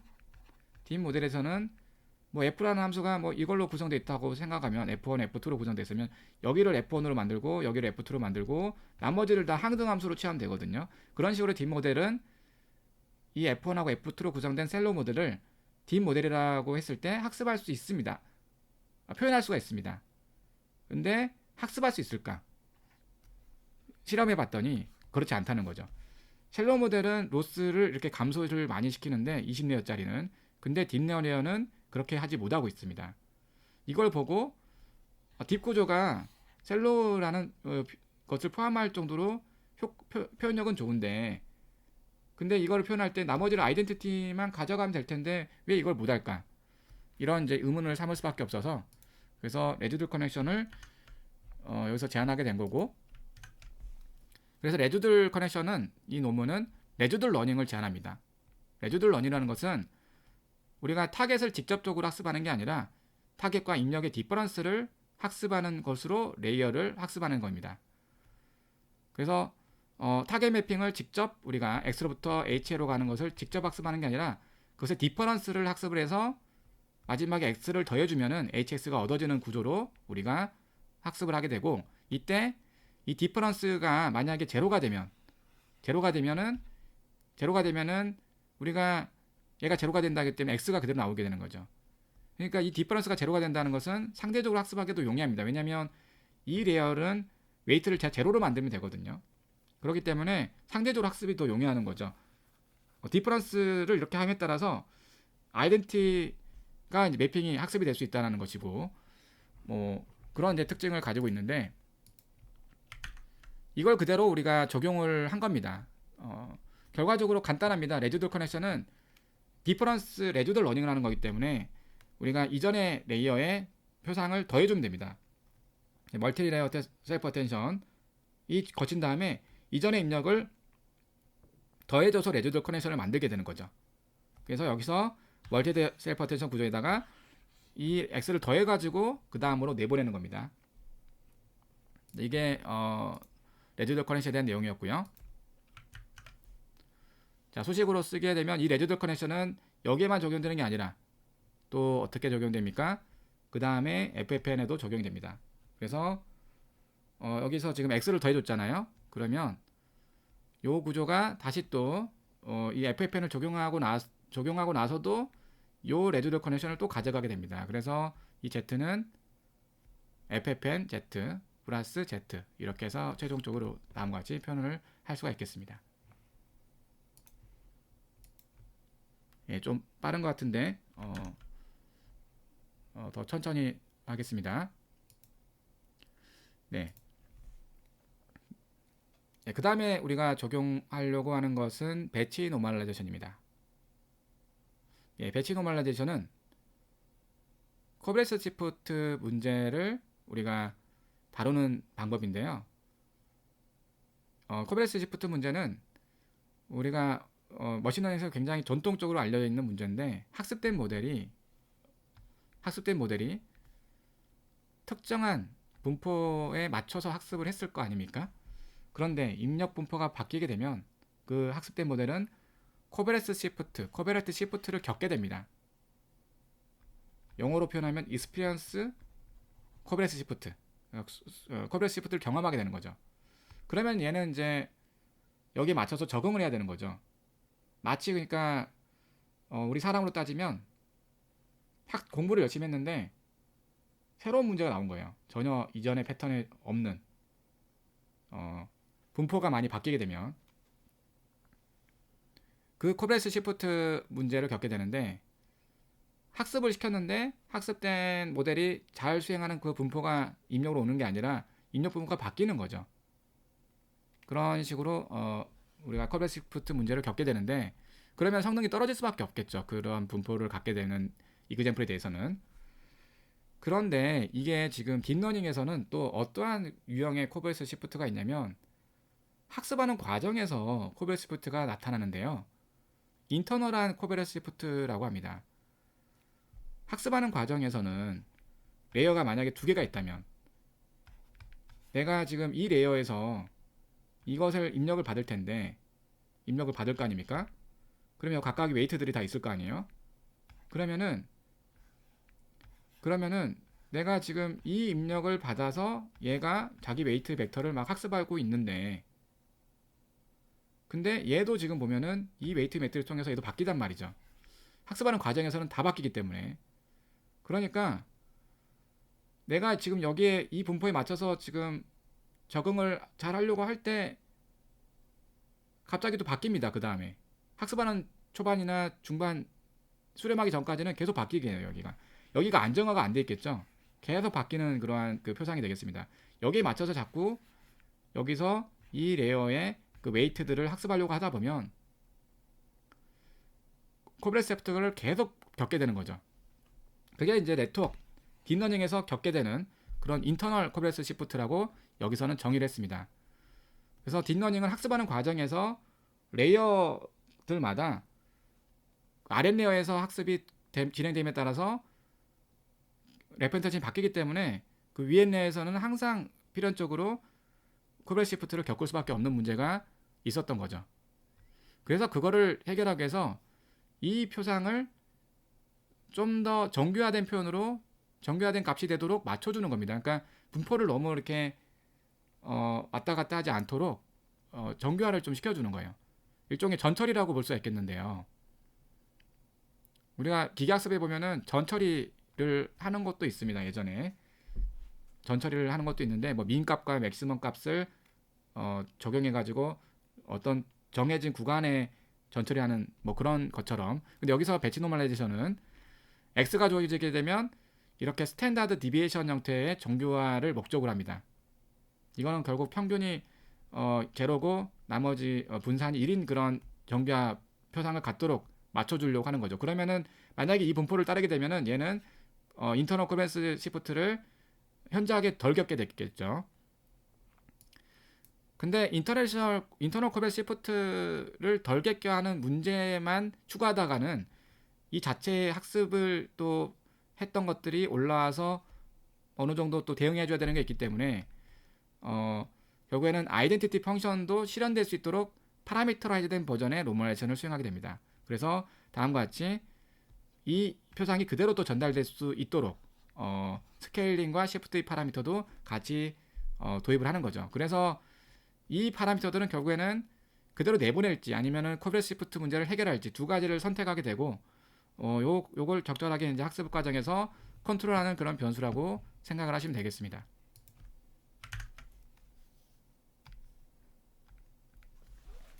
그런데 우리가 저 앞에 배치 노멀라이제이션에서 기대값, x의 기대값, 평균, 그 다음에 베리언스 이게 있는데요. 요거는 뭡니까? 얘네들은 전체 데이터에서 기대값이 계산되고 베리언스 값이 계산되면 좋은데 우리가 지금 학습하는 과정에서는 일반적으로 딥러닝은 SGD를 쓰잖아요. 스토캐스틱 그레디언트를 쓰게 돼서 미니 배치 단위로 이그젠플이 주어지게 됩니다. 전체 데이터가 사실 한 번에 제공될 일은 없습니다. 그렇기 때문에 우리는 미니 배치를 이용해서 그 기대값을 근사화를 시킵니다. 그런 식으로 근사화된 노멀레이션을 수행하게 되고요. 그래서 SGD 형태에 맞게끔 우리가 미니 배치 기반으로 저 배치 노멀레이션을 수행하게 되는데 그 알고리즘이 여기 나와 있습니다. 그래서 미니 배치가 이렇게 있으면 우리가 배치 노멀라이제이션 함수를 다음과 같이 감마 베타 라는 그 스케일링과 시프트 파라미터를 갖는다고 하고 x1m을 y1m으로 바꿔주는 것을 한다고 했을 때 여기서 이거는 하나의 벡터입니다. 하나의 벡터 그 레이어 하나의 표상을 말하고요. m 차원으로 구성된 표상이 이렇게 y로 바뀌는 건데 여기서는 특정 차원인 아니네요. 여기 지금 미니 배치 상에서 어떤 x가 그러니까 이거 미니 배치에 있는 특정 차원의 미니 배치에 있는 그러한 그러한 값입니다. 그래서 미니 배치에 있는 특정 차원의 값들을 다 모아놔서 x1, xm이라고 하고 여기서 m은 그래서 뭡니까? 미니 배치의 개수가 되겠습니다. 정정하겠습니다. 자, 그래서 미니 배치 개수가 만큼에 들어오게 되면 걔네들을 평균을 취하고 그 다음에 베리언스를 취하고 그 다음에 정교화를 시킨 다음에 그 다음에 스케일링과 시프트를 취한 다음에 이렇게 얻어내게 되는 거죠. 그래서 특정 차원에 대해서 우리가 표상이 이렇게 있으면 그 특정 차원 하나에 대해서 이렇게 배치 노멀레이션을 수행하고요. 또 다른 차원에서도 마찬가지로 다 하게 됩니다. 이것은 벡터 버전으로 우리가 또 쓸 수가 있겠고요. 그 다음에 이걸 다 이제 학습을 다 한 과정에서는 우리가 지금 미니 배치 단위로 이렇게 했지만 전체 우리가 학습이 끝나는 상황에서는 인퍼런스 단계에서는 이러한 대표 실질적인 그 익스펙테이션과 베리언스를 다음과 같이 미니 배치에서 그렇게 수많이 얻었던 그런 평균값과 분산값을 이용해서 이걸 다시 또 기대값을 구해서 요 실제 요걸 다시 계산합니다. 이렇게 되면은 좀 더 정확하게 전체 데이터에 대한 EX하고 베리언스 X가 나오게 되겠죠. 우리가 굳이 전체 데이터에서 이걸 다시 따로 할 필요가 없이 미니 배치에 있는 것들만 평균해 주면 됩니다. 그러면은 원래 이게 에스티메이트의 그 정의가 되는 거잖아요. 그래서 얘는 unbiased estimation이 되는 것이고요.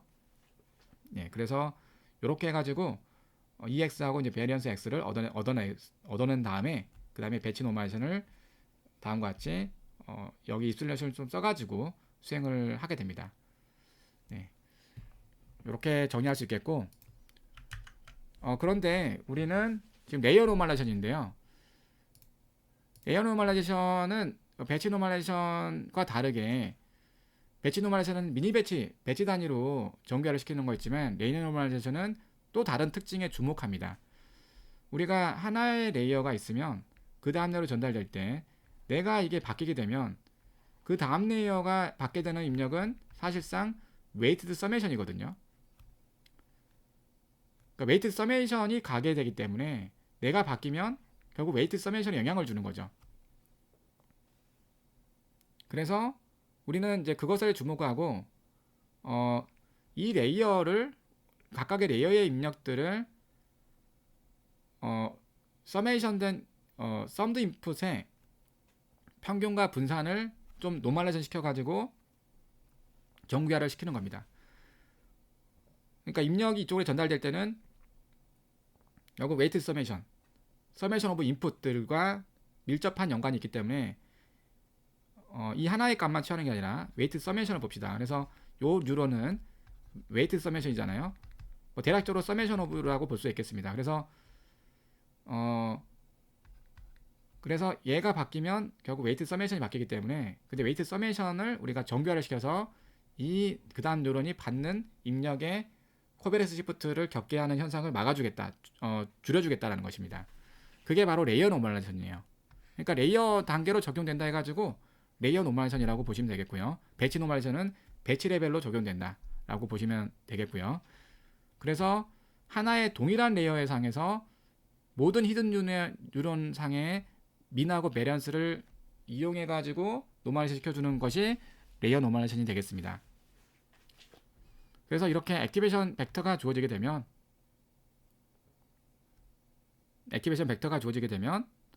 이렇게 x1, x2, xd d개의 뉴런으로 구성된 레이어죠.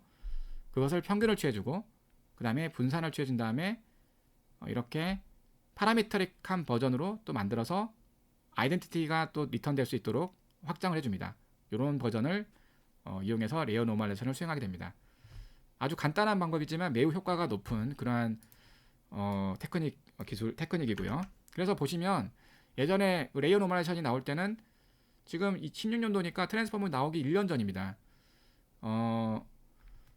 근데 그래서 그때 당시에는 LSTM을 적용하는 시기였기 때문에 LSTM의 성능 평가를 했던 건데 LSTM에 적용해 보니까 LSTM의 커브고 배치 노멀라이제이션, 그다음에 배치 노멀라이제이션 좀 확장된 버전, 그다음에 레이어 노멀라이제이션, 레이어 노멀라이제이션이 굉장히 좋은 그런 에러 레이트, 베리에이션 에러 레이트를 갖고 빠르게 이걸 또 감소시키는 것을 우리가 확인할 수가 있습니다. 이거 외에도 레이어 노멀라이제이션이 여러 다른 태스크에도 잘 적용된다는 걸 확인했었고요.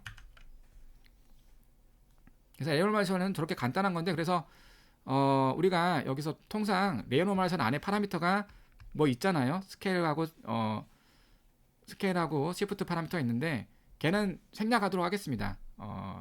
생략 뭐 다른 모듈들도 다 생략이 됐어요. 새로운 파라미터가 만들어진다고 보시면 되고 이렇게 우리가 모듈을 취하면 새로운 파라미터가 만들어진다. 파이토치처럼 새로운 파라미터가 이제 안에 예정되어 있다 이렇게 보시면 될 것 같고 그래서 이런 표현을 통해서 그래서 앞에서 우리가 레지듀얼 커넥션까지 했을 때가 요건데 거기에 노멀레이션 수행을 하고요. 그 다음에 이렇게 얻어진 것에 FFN 적용한 다음에 플러스 이렇게 해서 레이어 노멀레이션을 수행해서 우리가 X 틸드를 얻어내게 됩니다. 이런 식으로 구성이 됐습니다. 지금 다 설명을 지금 했는데요. 트랜스포머 레이어를 설명을 했습니다.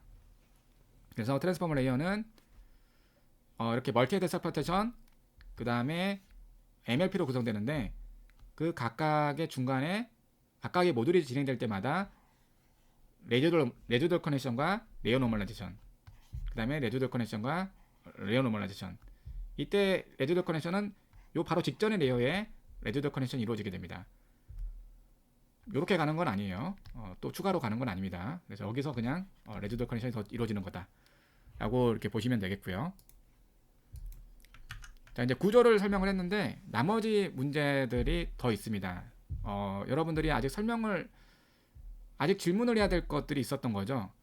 앞에서 트랜스포머를 제가 설명할 때 어떤 연산이라고 그랬습니까?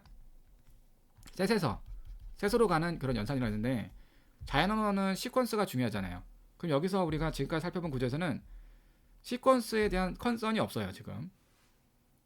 그럼 시퀀스를 어디에다가 우리가 시퀀스 정보를 넣을 거냐 라는 것을 이제 고민하게 될 텐데, 이때 사용한 것이 포지셔널 인코딩입니다. 입력의 인베딩에 포지셔널 인코딩을 넣어서 입력이 어느 위치에 있다는 것을 모델링을 이렇게 해주는 거죠. 굉장히 그 시퀀스를 처리하는 입장에서는 상당히 새로운 방법입니다. 그러니까 저렇게 해석을 해서 입력을 처리하는 것을 당시에는 쉽게 생각을 못했던 것 같아요. 그래서 입력이 들어오게 되면 위치를 저렇게 인코딩을 해서 저기에 변환을 해줘서 얘를 합치는 거죠. 이 생각을 왜 하기가 어렵냐면, 입력이 처음에 들어올 때는 워드 인베딩을 갖게 하거든. 워드 인베딩이 있거든요. 근데 워드 인베딩이 있는데 워드 인베딩하고 포지션 인베딩을 섞어버리면은 워드 인베딩의 시메틱이 좀 깨질 거 아닙니까?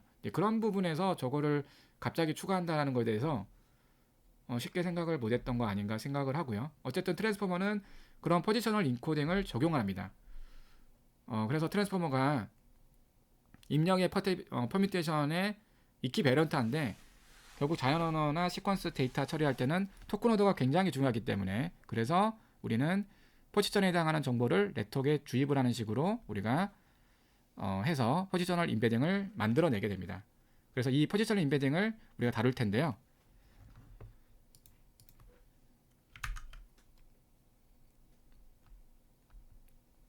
예, 처음에 트랜스포머가 나왔을 때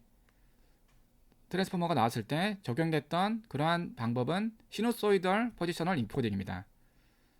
이 방식은 포지셔널 인베딩을 워드 인베딩으로 다음과 같이 에디션, 벡터, RN을 이용해서 하게 되고요. 그 다음에 RN은 n번째 위치에 대한 포지셔널 벡터인데, RNI는 다음과 같이 i번째 요소가 a분일 때는 사인 값을, i가 오드 값일 경우에는 코사인 값을 갖는 그러한 인베딩 벡터입니다. 이때 L은 만으로 둬가지고, 대략 만으로 두게 되면 우리가 i가 지금 계속 1부터 해서 i는 1부터 d까지 되는 거고요. i가 d가 되면은 저거는 sin ln이 됩니다. sin nl이 되는데, 그 다음에는 i가 d-1이 되는 거잖아요. d-1이 되는 건데, 대략 l이 거의 근사적으로 d가 크면은 이제 l에 가깝게 되겠죠, 이것도. 그러면은 요것이 지금 보면은 사인 커브는 어떻습니까? 사인 커브는 우리가 여기에 보면은 2파이 간에 요러한 요러한 커브를 이렇게 그리게 되는 거죠. 요러한 이제 커브를 이제 그리게 되는 거죠. 한 바퀴 이렇게 돌아오는 이런 구간이 있습니다. 구간이 있는데, 여기에 지금 n이 이런 값을 갖고 l이 굉장히 크기 때문에 대략 파장이라는 값은 우리가 sin 2파이가 다시 돌아오는 거잖아요. sin 2파이가 돌아오는 건데, 얘가 이제 2파이가 되면 한 바퀴 이제 돌아오는 거죠. 그래서 결국엔 n이 2파이 l이 될 때, 2파이 l이 될 때, 그때가 지금 뭐 한 바퀴를 우리가 말할 수가 있는 것이죠. 그래서 대략 이제 그 L이 결국에는 그 길이가, 한 바퀴 돌아오는 그 길이가 어느 정도인지를 사실은 좀 모델링 하고 있습니다. 그래서 만으로 잡으면은 굉장히 마지막 차원에서 굉장히 길이가 길 때 한 바퀴가 이렇게 돌아오는 거죠. 물론 이 안에 지금 i가 1이거나 이럴 때는 i가 1일 때는 l의 d분의 1승이기 때문에 요 값은 거의 뭐 값이 작잖아요, 그렇죠? 굉장히 값이 작으니까 값이 작은 만큼 곱해지기 때문에 회전 속도는 굉장히 빠를 겁니다. 이런 식으로 되기 때문에 그렇지만 지금 i가 d가 됐을 때는 이 파일의 그 값을 가질 때 굉장히 긴 길이만큼 가야지만이 한 번 이렇게 사이클을 도는 거죠. 그래서 i가 작을 때는 사이클을 돌 때 굉장히 빨리 도는 거고 i가 커짐에 따라서 천천히 도는 그러한 인베딩을 사용해서 시누소이드 포지셔널 인코딩을 저렇게 정의하게 되는데 그래서 이 그림으로 이 내용을 좀 설명을 드리면 다음과 같습니다. 그래서 차원이 커지면 커질수록 이렇게 주기가 길어져요. 그래서 그 차원이 작을수록 굉장히 빠른 빈도수를 가지고 있고요. 코사인하고 사인이 거의 비슷하겠죠. 그래서 하나는 코사인 값, 하나는 사인 값인데 내가 n번째 위치에 있다. 그러면 이렇게 해서 R1에 대한 값과 R2, R3, R4, R5 이런 값들이 결국에는 포지션 인베딩을 구성하는 벡터 값들이 됩니다. 우리가 전체를 우리가 지금 벡터를 다 이렇게 세세하게 해주면 여기 보면 이쪽 포지션에는 이런 값을 갖게 되는 거죠. 이렇게 보니까 좀 더 명확하게 드러나죠. 명확하게 드러나는 거죠. 여기 보면은 지금 이쪽 차원에서 한 바퀴가 이렇게 돌았는지 한 사이클 돌았는지를 우리가 좀 확인해 볼 수가 있습니다. 여기는 지금 이미 지금 여러 사이클을 계속 돌고 있었던 거죠. 자, 이렇게 해서 우리가 시누소이드 포지션 인코딩을 처음에 사용했던 것이고 이게 사실 매우 효과적인 그런 방법이었고요. 그러나 시누소이드 포지션 인코딩은 그 나름의 또 한계가 있는 게 제가 이제 학습에서 사용됐던 그런 맥시멈 길이를 벗어나게 되면은 익스트라폴레이션 같은 그러한 것들이 잘 적용이 안 되는 그런 또 문제가 있습니다. 그런 문제 때문에 포지셔널 인코딩에 대한 연구가 많이 연구가 됐는데 그 중에 하나가 로터리 포지셔널 인베딩입니다. 앞에서 우리가 시누소이드 포지셔널 인코딩의 경우에는 워드 인베딩에다가 포지션 정보를 더해줬잖아요. 인젝션을 시켜줬는데 그렇게 하지 않고 이 롭이라는 방법, 로터리 포지션 인베딩 롭 방법은 어텐션 매트리스를 조정해서 그 어텐션 매트리스가 렐러티브한 포지셔널 바이어스를 캡처하도록 그렇게 어텐션 매트리스를 변경하는 방법입니다. 그래서 워드 인베딩은 그대로 그냥 사용하고 어텐션 매트리스가 그 안에 포지션이 인코딩이 될 수 있도록 하는 거죠. 그걸 어떻게 하냐면 우리는 지금 어텐션 과정은 사실은 쿼리 벡터와 키 벡터가 있는데 이때 여러분들이 좀 주목해야 될 게 쿼리하고 키 간의 매칭을 하는 과정에서 사실은 렐러티브 디스턴스를 여기서 사실은 매칭하면 좋겠다라는 생각을 할 수가 있어요.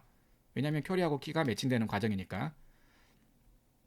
한마디로 말해서 i번째랑 j번째를 비교하는데 이때 비교할 때 시메트릭만 비교하는 게 아니라 디스턴스도 같이 비교하면 좋잖아요. 요때 비교하면은 사실은 굉장히 좀 자연스러운 건데 그래서 이 포지셔널 인코딩을 어떻게 반영하냐면 우리가 쿼리하고 키를 얻을 때 쿼리하고 키 요 지금 변환을 수행할 때 수행하고 나서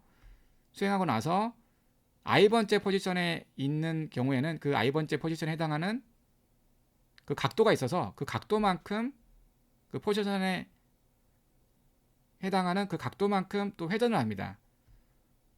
회전을 하는데 이 회전을 할 때는 앞에서 시누소이드 포지션 인코딩을 사용했던 것처럼 코사인과 사인으로 되어 있죠. 그 각도만큼 회전을 하는 거죠. 그래서 두 개의 차원만큼 우리가 떼내서 두 개의 차원을 회전시키고 또 다른 두 개의 차원을 또 회전시키고 이렇게 해서 사실 시누소이드 저 앞에서 설명했던 시누소이드 포지션 인코딩에서 적용했던 사인하고 코사인이 하나의 쌍으로 이루어지는 것처럼 이 두 개씩 짝져서 얘를 적절한 회전 각도로 회전을 시킵니다. 그 다음에 또 두 개의 짝을 시켜서 회전을 시키는데 이때 회전은 좀 더 주기가 긴 회전 양으로 회전을 시키고요. 그리고 얘도 마찬가지로 회전을 시키는데 얘는 또 주기가 긴 걸로 그리고 마지막 차원은 훨씬 주기가 긴 걸로 조금씩 회전을 시키는 거죠. 그래서 그, 그 회전의 어떤 그 단위가 있는데 단위가 차원이 길어지면 질수록 단위가 이제 회전 단위가 작아지는 거죠. 회전 단위가 커지면 많이 회전하는 거고. 그래서 회전할 때는 이렇게 회전할 텐데 그 회전이 차원이 크면 클수록 조금씩 회전하는 겁니다. 조금씩 회전하는 거. 처음에는 많이 회전하다가 조금씩 회전하는 겁니다. 차원이 커질 때마다 회전 각도가 작아지는 그 단위를 이용해서 이 포지션에 비례해 가지고 회전을 시킨다는 거죠. 요게 바로 지금 로비라는 방법인데요.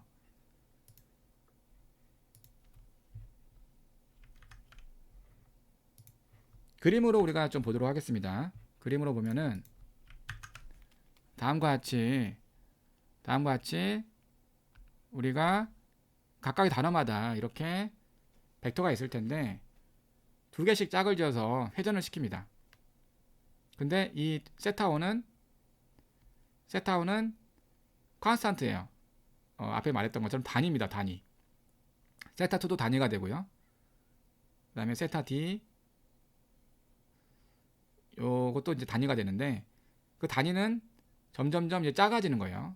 점점점 작게. 그래서 이 세타1은 굉장히 큰 값을 갖고 세타2는 좀 더 작은 값. 얘는 아주 작은 값을 갖게 됩니다. 그런 식으로 이 단위가 점점 작아질 텐데 그 단위가 상수입니다. 상수인데 여기 위치 정보가 포지션이 m이다. m번째 위치에 있다. 그러면은 그 단위를 m을 곱해준 만큼을 회전시키는 겁니다. 그래서 m이 만약 1이면 세타1만큼 회전시키는 거고 m이 2면은 2세타1, m이 3이면 3세타1 이렇게 해서 m의 배수만큼 회전을 더 시키는 겁니다.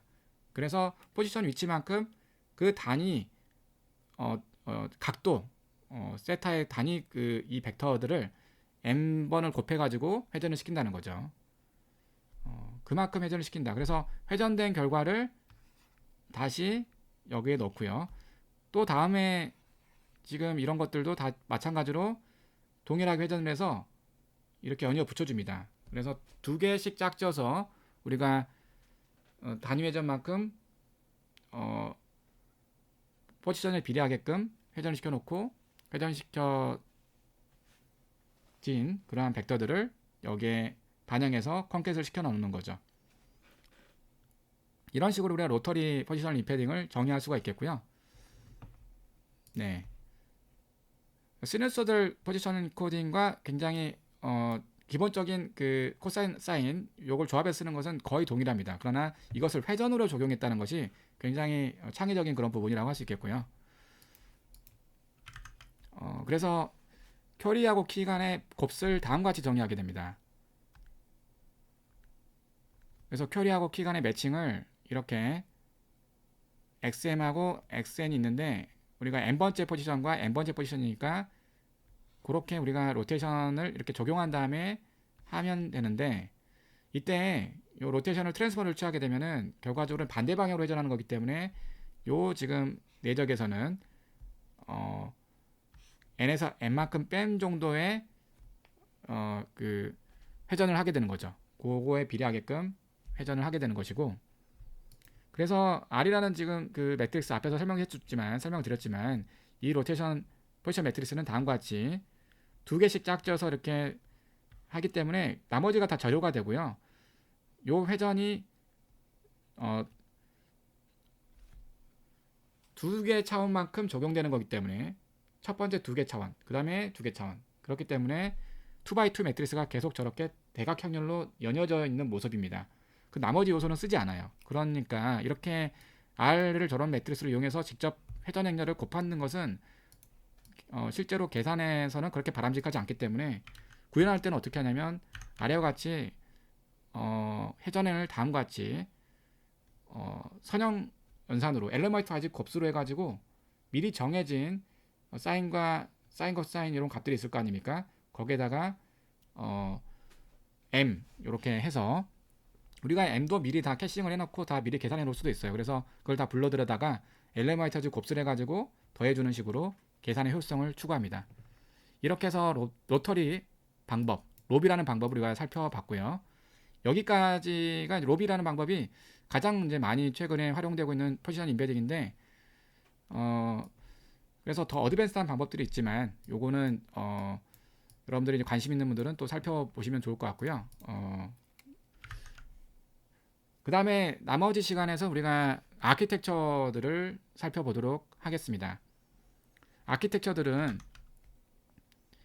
디코더 트랜스포머와 인코더 트랜스포머, 그 다음에 인코더 디코더 트랜스포머 세 가지 아키텍처로 구성이 되는데, 가령 디코더는 GPT가 활용하고 있는 그런 아키텍처고요.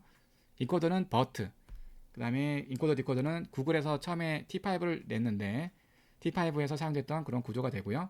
최초로 트랜스포머 아키텍처가 인코더 디코더 구조였잖아요. 그거를 말합니다. 이것마다 조금 레이어의 모양이 달라져서 그것들을 여러분들이 또 상세하게 알고 있어야 됩니다.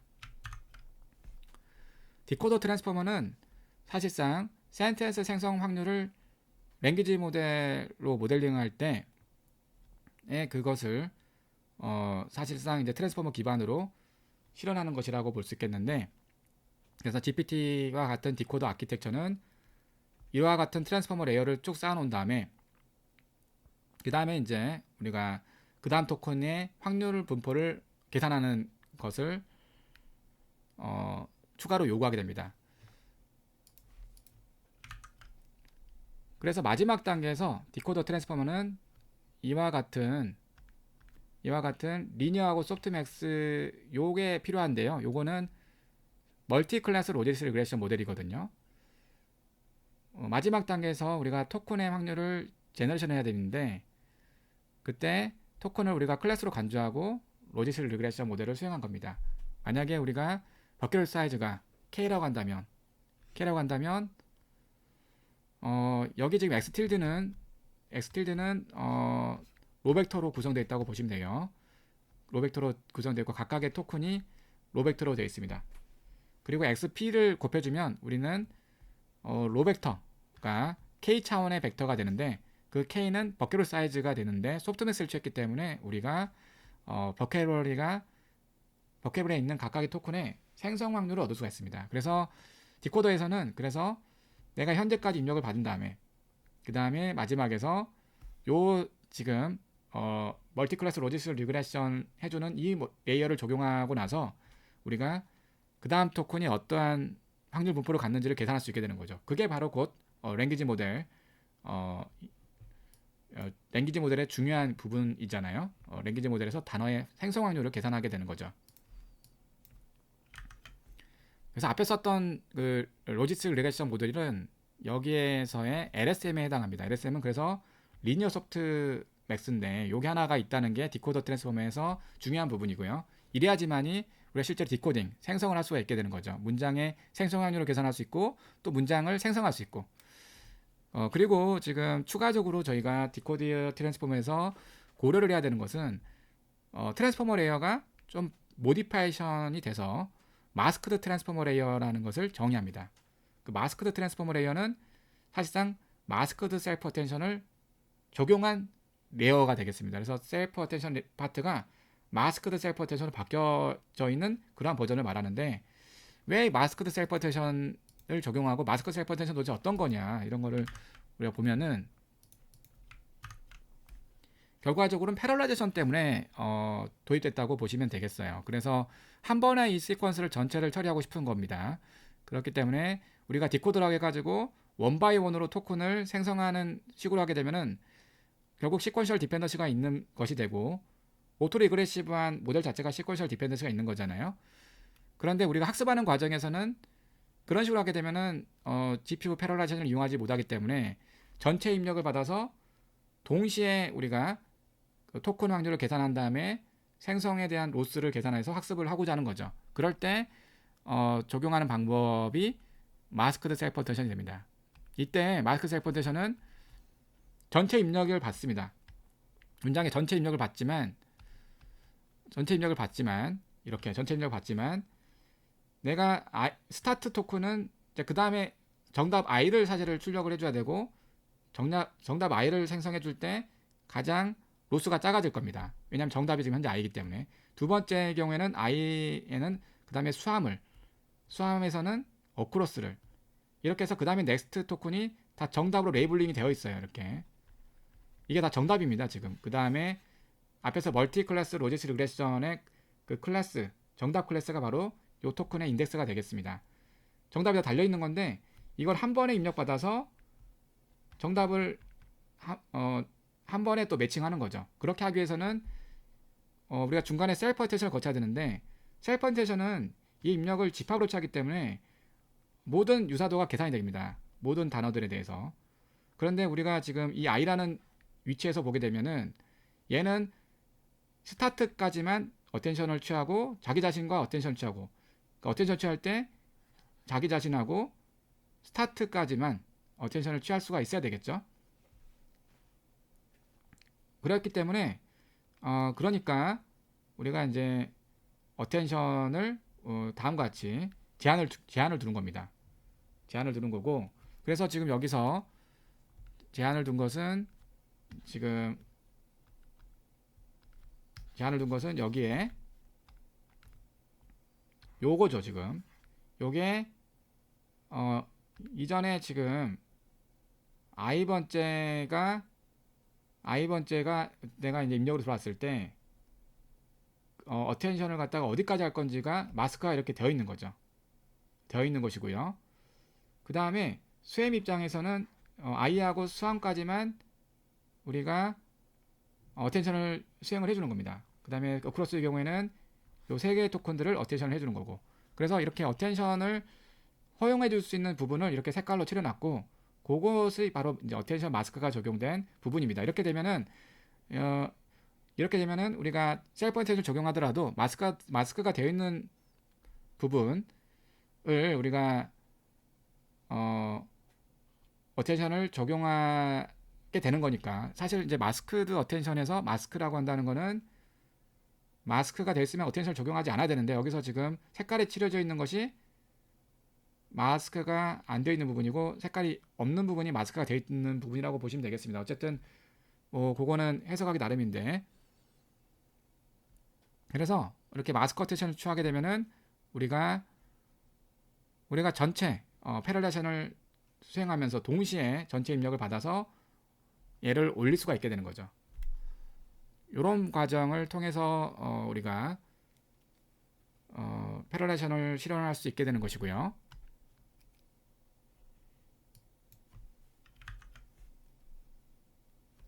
네, 그 다음에 여기까지가 디코더 트랜스포머에 대한 내용이었고요. 그 다음에 인코더 트랜스포머에 대한 내용을 살펴보겠는데요.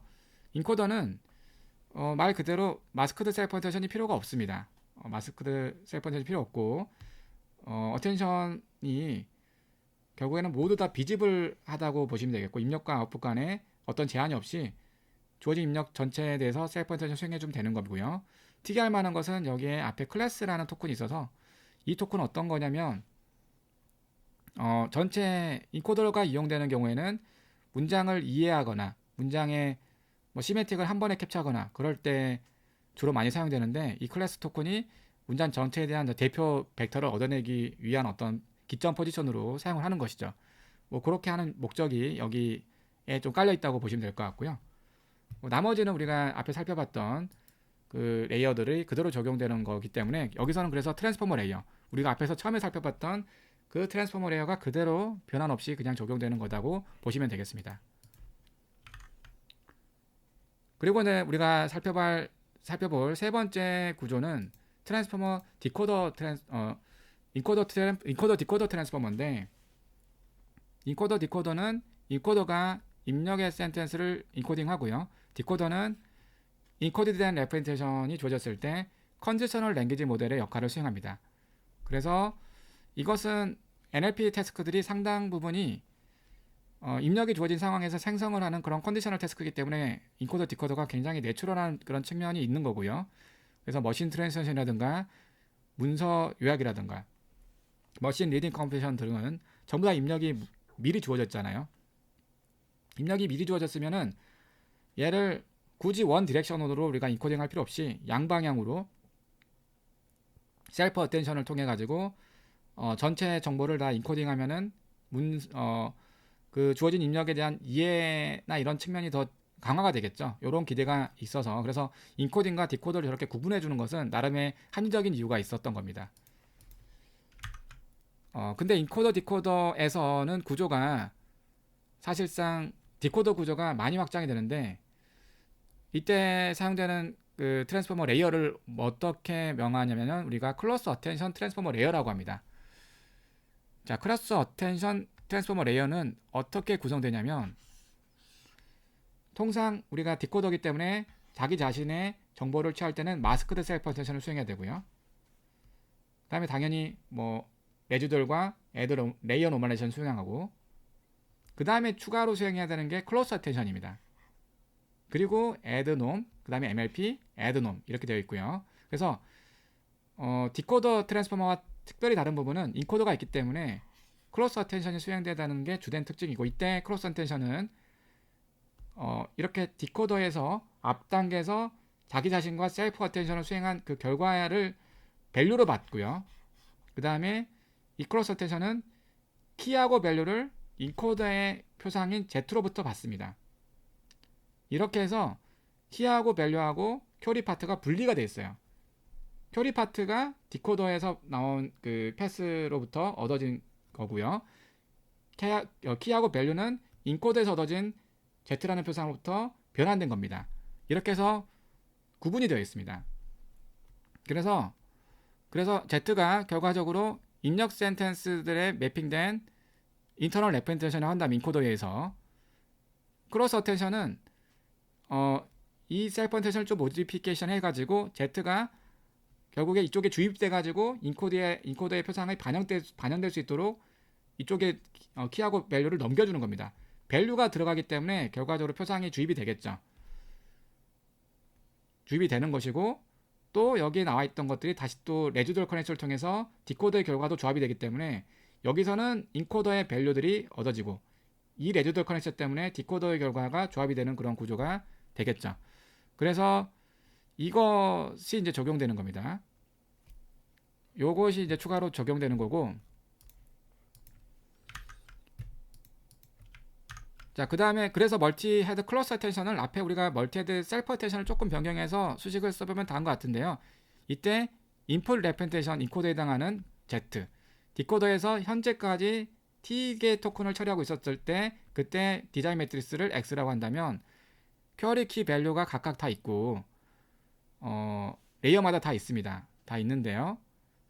이때 멀티 헤드 클로스 레텐션은 H 멀티 헤드 개수만큼 또 헤드만큼 각각 파라미터를 가지면서 퀘리 키 밸류가 얻어지게 되는데 여기서 주목할 만한 건 어떤 겁니까? 퀘리 파트는 디코더의 표상으로부터 얻어지고 K하고 V 파트는 인코더의 표상으로부터 얻어진다 라는 것이 주된 차이점이고 나머지는 동일합니다. 요게 멀티헤드 클로스 어텐션인데 우리가 편의상 뭐 사실은 이제 조금 S하고 C하고밖에 차이가 없지만 앞에 우리가 인코더에서 썼던 멀티헤드 셀프 어텐션과 구분해서 멀티헤드 클로스 어텐션을 이렇게 쓰겠습니다. 이렇게 이제 표현하도록 하겠고요. 그래서 클로스 어텐션 트랜스포머 레이어는 어떤 거냐면 앞에 정했던 것처럼 3개로 구성됩니다. 마스크드 셀프 어텐션. 근데 마스크드 셀프 어텐션은 여기서 제가 이제 어텐션 마스크를 여기다가는 지금 기입을 하지 않았습니다. 그래서 어텐션 마스크는 기입하지 않았는데 요거를 이제 변수를 좀 확장을 해줘야 되겠죠. 요 내용을 마스크드를 여기다 넣어가지고 좀 확장을 해줘야 되는데 그렇게는 아직 쓰지 않았고요. 마스크드 멀티헤드 셀프 어텐션 그리고 나서 두 번째가 멀티헤드 셀프 클로스 어텐션 세 번째는 FFN 레이어 그리고 각각마다 레지듀얼 커넥션과 레이어 노멀레이션이 이제 적용이 되는 것들이 다 공통이고 이걸로 구성되는 트랜스포머 레이어가 N개로 쌓여져 가지고 구성된 게 인코더 디코더에서의 디코더의 파트입니다. 그래서 그냥 디코더 온리하고 차이가 있는 부분이 이 파트가 들어간 형태의 클로스 어텐션 트랜스포머 레이어가 정의가 돼야 된다는 점이겠죠. 자, 이렇게 해서 우리가 인코더 디코더의 트랜스포머 구조는 결국엔 앞에서의 일반적인 트랜스포머 레이어들이 이렇게 n번 적용되고 그 다음에 얻어진 Z가 있으면 우리가 이 Z가 클로스 어텐션 트랜스포머 레이어 요거는 3개로 구성되어 있다 했잖아요. 셀프 어텐션, 클로스 어텐션, FFN 그것들을 여러 번 반복해서 마지막에 요거는 이제 로지스트 리레이션이죠. 그래서 토큰의 확률을 계산해주는 그런 과정을 거치게 됩니다. 네. 자, 그리고 이거를 이제 수식으로 최종적으로 정리해 보면은 여기에 인코더 블락은 다음과 같이 쓸 수 있고요. 그 다음에 디코더 블락은 편의상 우리가 y1부터 yn-1까지 처리됐다고 가정하고 그게 이렇게 있다고 가정합시다. 로벡터로 이렇게 있어요. 그리고 스타트도 이제 로벡터로 하나 있는데 걔네들의 인베딩은 y0가 되는데 LGL을 거치면서 이렇게 멀티헤드 셀프 어텐션인데 여기는 마스크드 버전입니다. 마스크드 버전. 그리고 클로스 어텐션. 클로스 어텐션 보면은 여기에 인자가 Z가 들어가 있죠. 이게 특징이고요. 그 다음에 피드포드 뉴럴 넷데이요. 여기 첨자가 지금 FFN입니다. 좀 잘못됐는데 슬라이드들이. 그리고 마지막에 소프트맥스를 적용해서 토큰의 확률, 그 다음 넥스트 토큰의 확률 벡터를 얻어내게 됩니다. 자, 지금까지 우리가 트랜스포머에 대해서 살펴봤습니다. 그래서 우리가 아키텍처까지 세 가지 베리언트들 살펴봤는데 이 트랜스포머는 결과적으로 처음에 나왔던 것은 뉴럴 기계 번역에 적용되면서 기존의 LSTM에 기반한 방법 대비 굉장히 높은 성능 향상을 이끌어냈고요. 그리고 얼마 안 있어서 사전학습 랭귀지 모델이 만들어집니다. GPT가 처음에 만들어졌는데 그거는 앞에 이제 디코더 온리 계열을 DPT가 사용해서 사전학습을 시킨 다음에 대규모 코퍼스로부터 그런 다음에 각각의 태스크에 파인튜닝을 했더니 구조를 전혀 변경하지 않고 해봤더니 성능이 굉장히 높게 나온다는 거죠. 그리고 그 다음에 이제 버튼은 인코더 원리 계열을 사전학습을 시켜서 그 사전학습 시킬 때 셀프 어텐션, 셀프 슈퍼바이즈 러닝을 이용해서 하게 됩니다. 그렇게 해서 얻은 다음에 또 파인 튜닝 하니까 구조의 변경 없이 데이터 상에서 그 태스크의 데이터에 맞게 파인 튜닝을 하니까 성능이 소타를 달성하는 그런 결과를 냈습니다. 그래서 굉장히 사전학습 언어 모델에 대한 그런 붐이 그때 트랜스포머 나온 다음에 크게 일었고요. 그리고 그러한 분위기가 더 이어져서 이번에는 파라미터를 더 키워가지고 사전학습을 하게 됩니다. 그 버전이 우리가 라지 랭귀지 모델이라고 부르는 겁니다. 처음에는 버트하고 트랜스포머가 나왔을 때는 이때는 요 정도 사이즈에서 그쳤는데 그런데 GPT-2가 이제 1빌리언 넘어갔고요. GPT-3에서 100빌리언이 넘어가는 상당히 굉장히 큰 그러한 라지 랭귀지 모델을 공개를 만들었습니다. 2020년도입니다. 이러니까 굉장히 라지 랭귀지 모델에 좀 주목할 만한 특징들이 나오게 되는 거예요. 파라미터가 당연히 크니까 그 파라미터에 어떤 정보를 넣으려면 또 많은 대규모의 텍스트 코퍼스가 또 필요로 하겠죠. 이런 식으로 해서 사이즈가 계속 키워지면서 성능이 올라가는 그러한 그 양상을 보이게 되는데 단순히 올라가는 것이 아니라 굉장히 질적으로 크게 향상이 되는 그런 면을 보여주고 있습니다. 여기 이제 그림에서 보자시피 특정한 태스크에서 스몰 랭귀지 모델, 여기 X축은 랭귀지 모델의 파라미터 사이즈인데 파라미터 사이즈가 어떠한 스레쇼드를 넘어갈 때 굉장히 큰 애큐러시의 향상이 있는 거죠. 이런 것처럼 스몰 랭귀지 모델과는 현저히 다른 결과를 보여준다고 해서 이머전트 어빌리티라고 하고요. 그래서 물리학에서 상전이와 같은 현상이 나오는데 요거에 대해서 이제 그 어떤 이머전트 어빌리티는 뚜렷하게 라지 랭귀지 모델 해가지고 이렇게 될 거라고 예상하지는 않았을 건데 그런데 우리가 저게 현상이 나타났다 그래서 우리가 이머전트 어빌리티라고 부릅니다. 예, 그래서 이머전트 어빌리티는 또 뭐 기타 앞에 두 가지 태스크 외에도 뭐 인컨텍스트 러닝이라고 부르는 그런 태스크에서도 요거는 여기서 다루지 않겠지만 거기서도 라지 랭귀지 모델 질적으로 굉장히 다른 그런 결과를 보여주고 있다. 실제로 인컨텍스트 러닝의 의미에 맞게 더 제대로 수행해 준다는 것을 여러 실험 결과로부터 확인을 했었고 또 최근에는 얼마 전이죠. 우리가 AI에서 큰 또 붐을 일으킨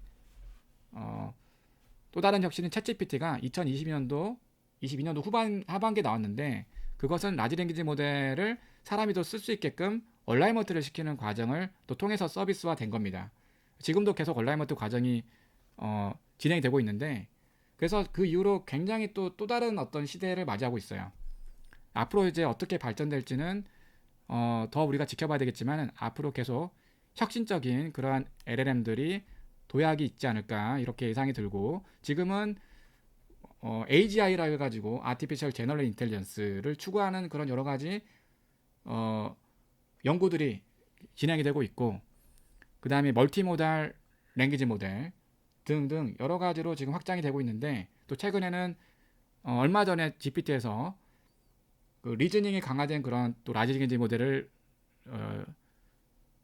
또 서비스화 시켰잖아요. 요거는 수학 문제도 굉장히 잘 풀고 양자역학 문제도 잘 풀고, 그래서 슬로우 띵킹하는 그런 형태로 인코딩 디코딩 과정의 인퍼런스를 굉장히 정교하게 하니까 복잡한 문제도 풀 수 있게끔 한 건데,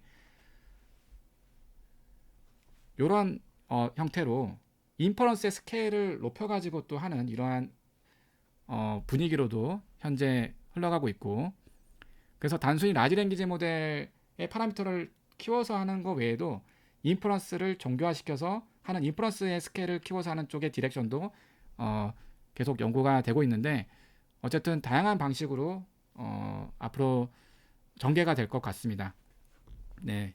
그래서 지금 그 기반이 되는 트랜스포머 구조를 우리가 살펴봤는데, 뭐 여러분들이 그 라지 랭귀지 모델 관련해서 또 AI 관련해서 여러 가지 지금 공부를 뭐 할 때 요 오늘 지금 강의가 참조가 되었으면 좋겠습니다. 예, 경청해 주셔서 감사합니다.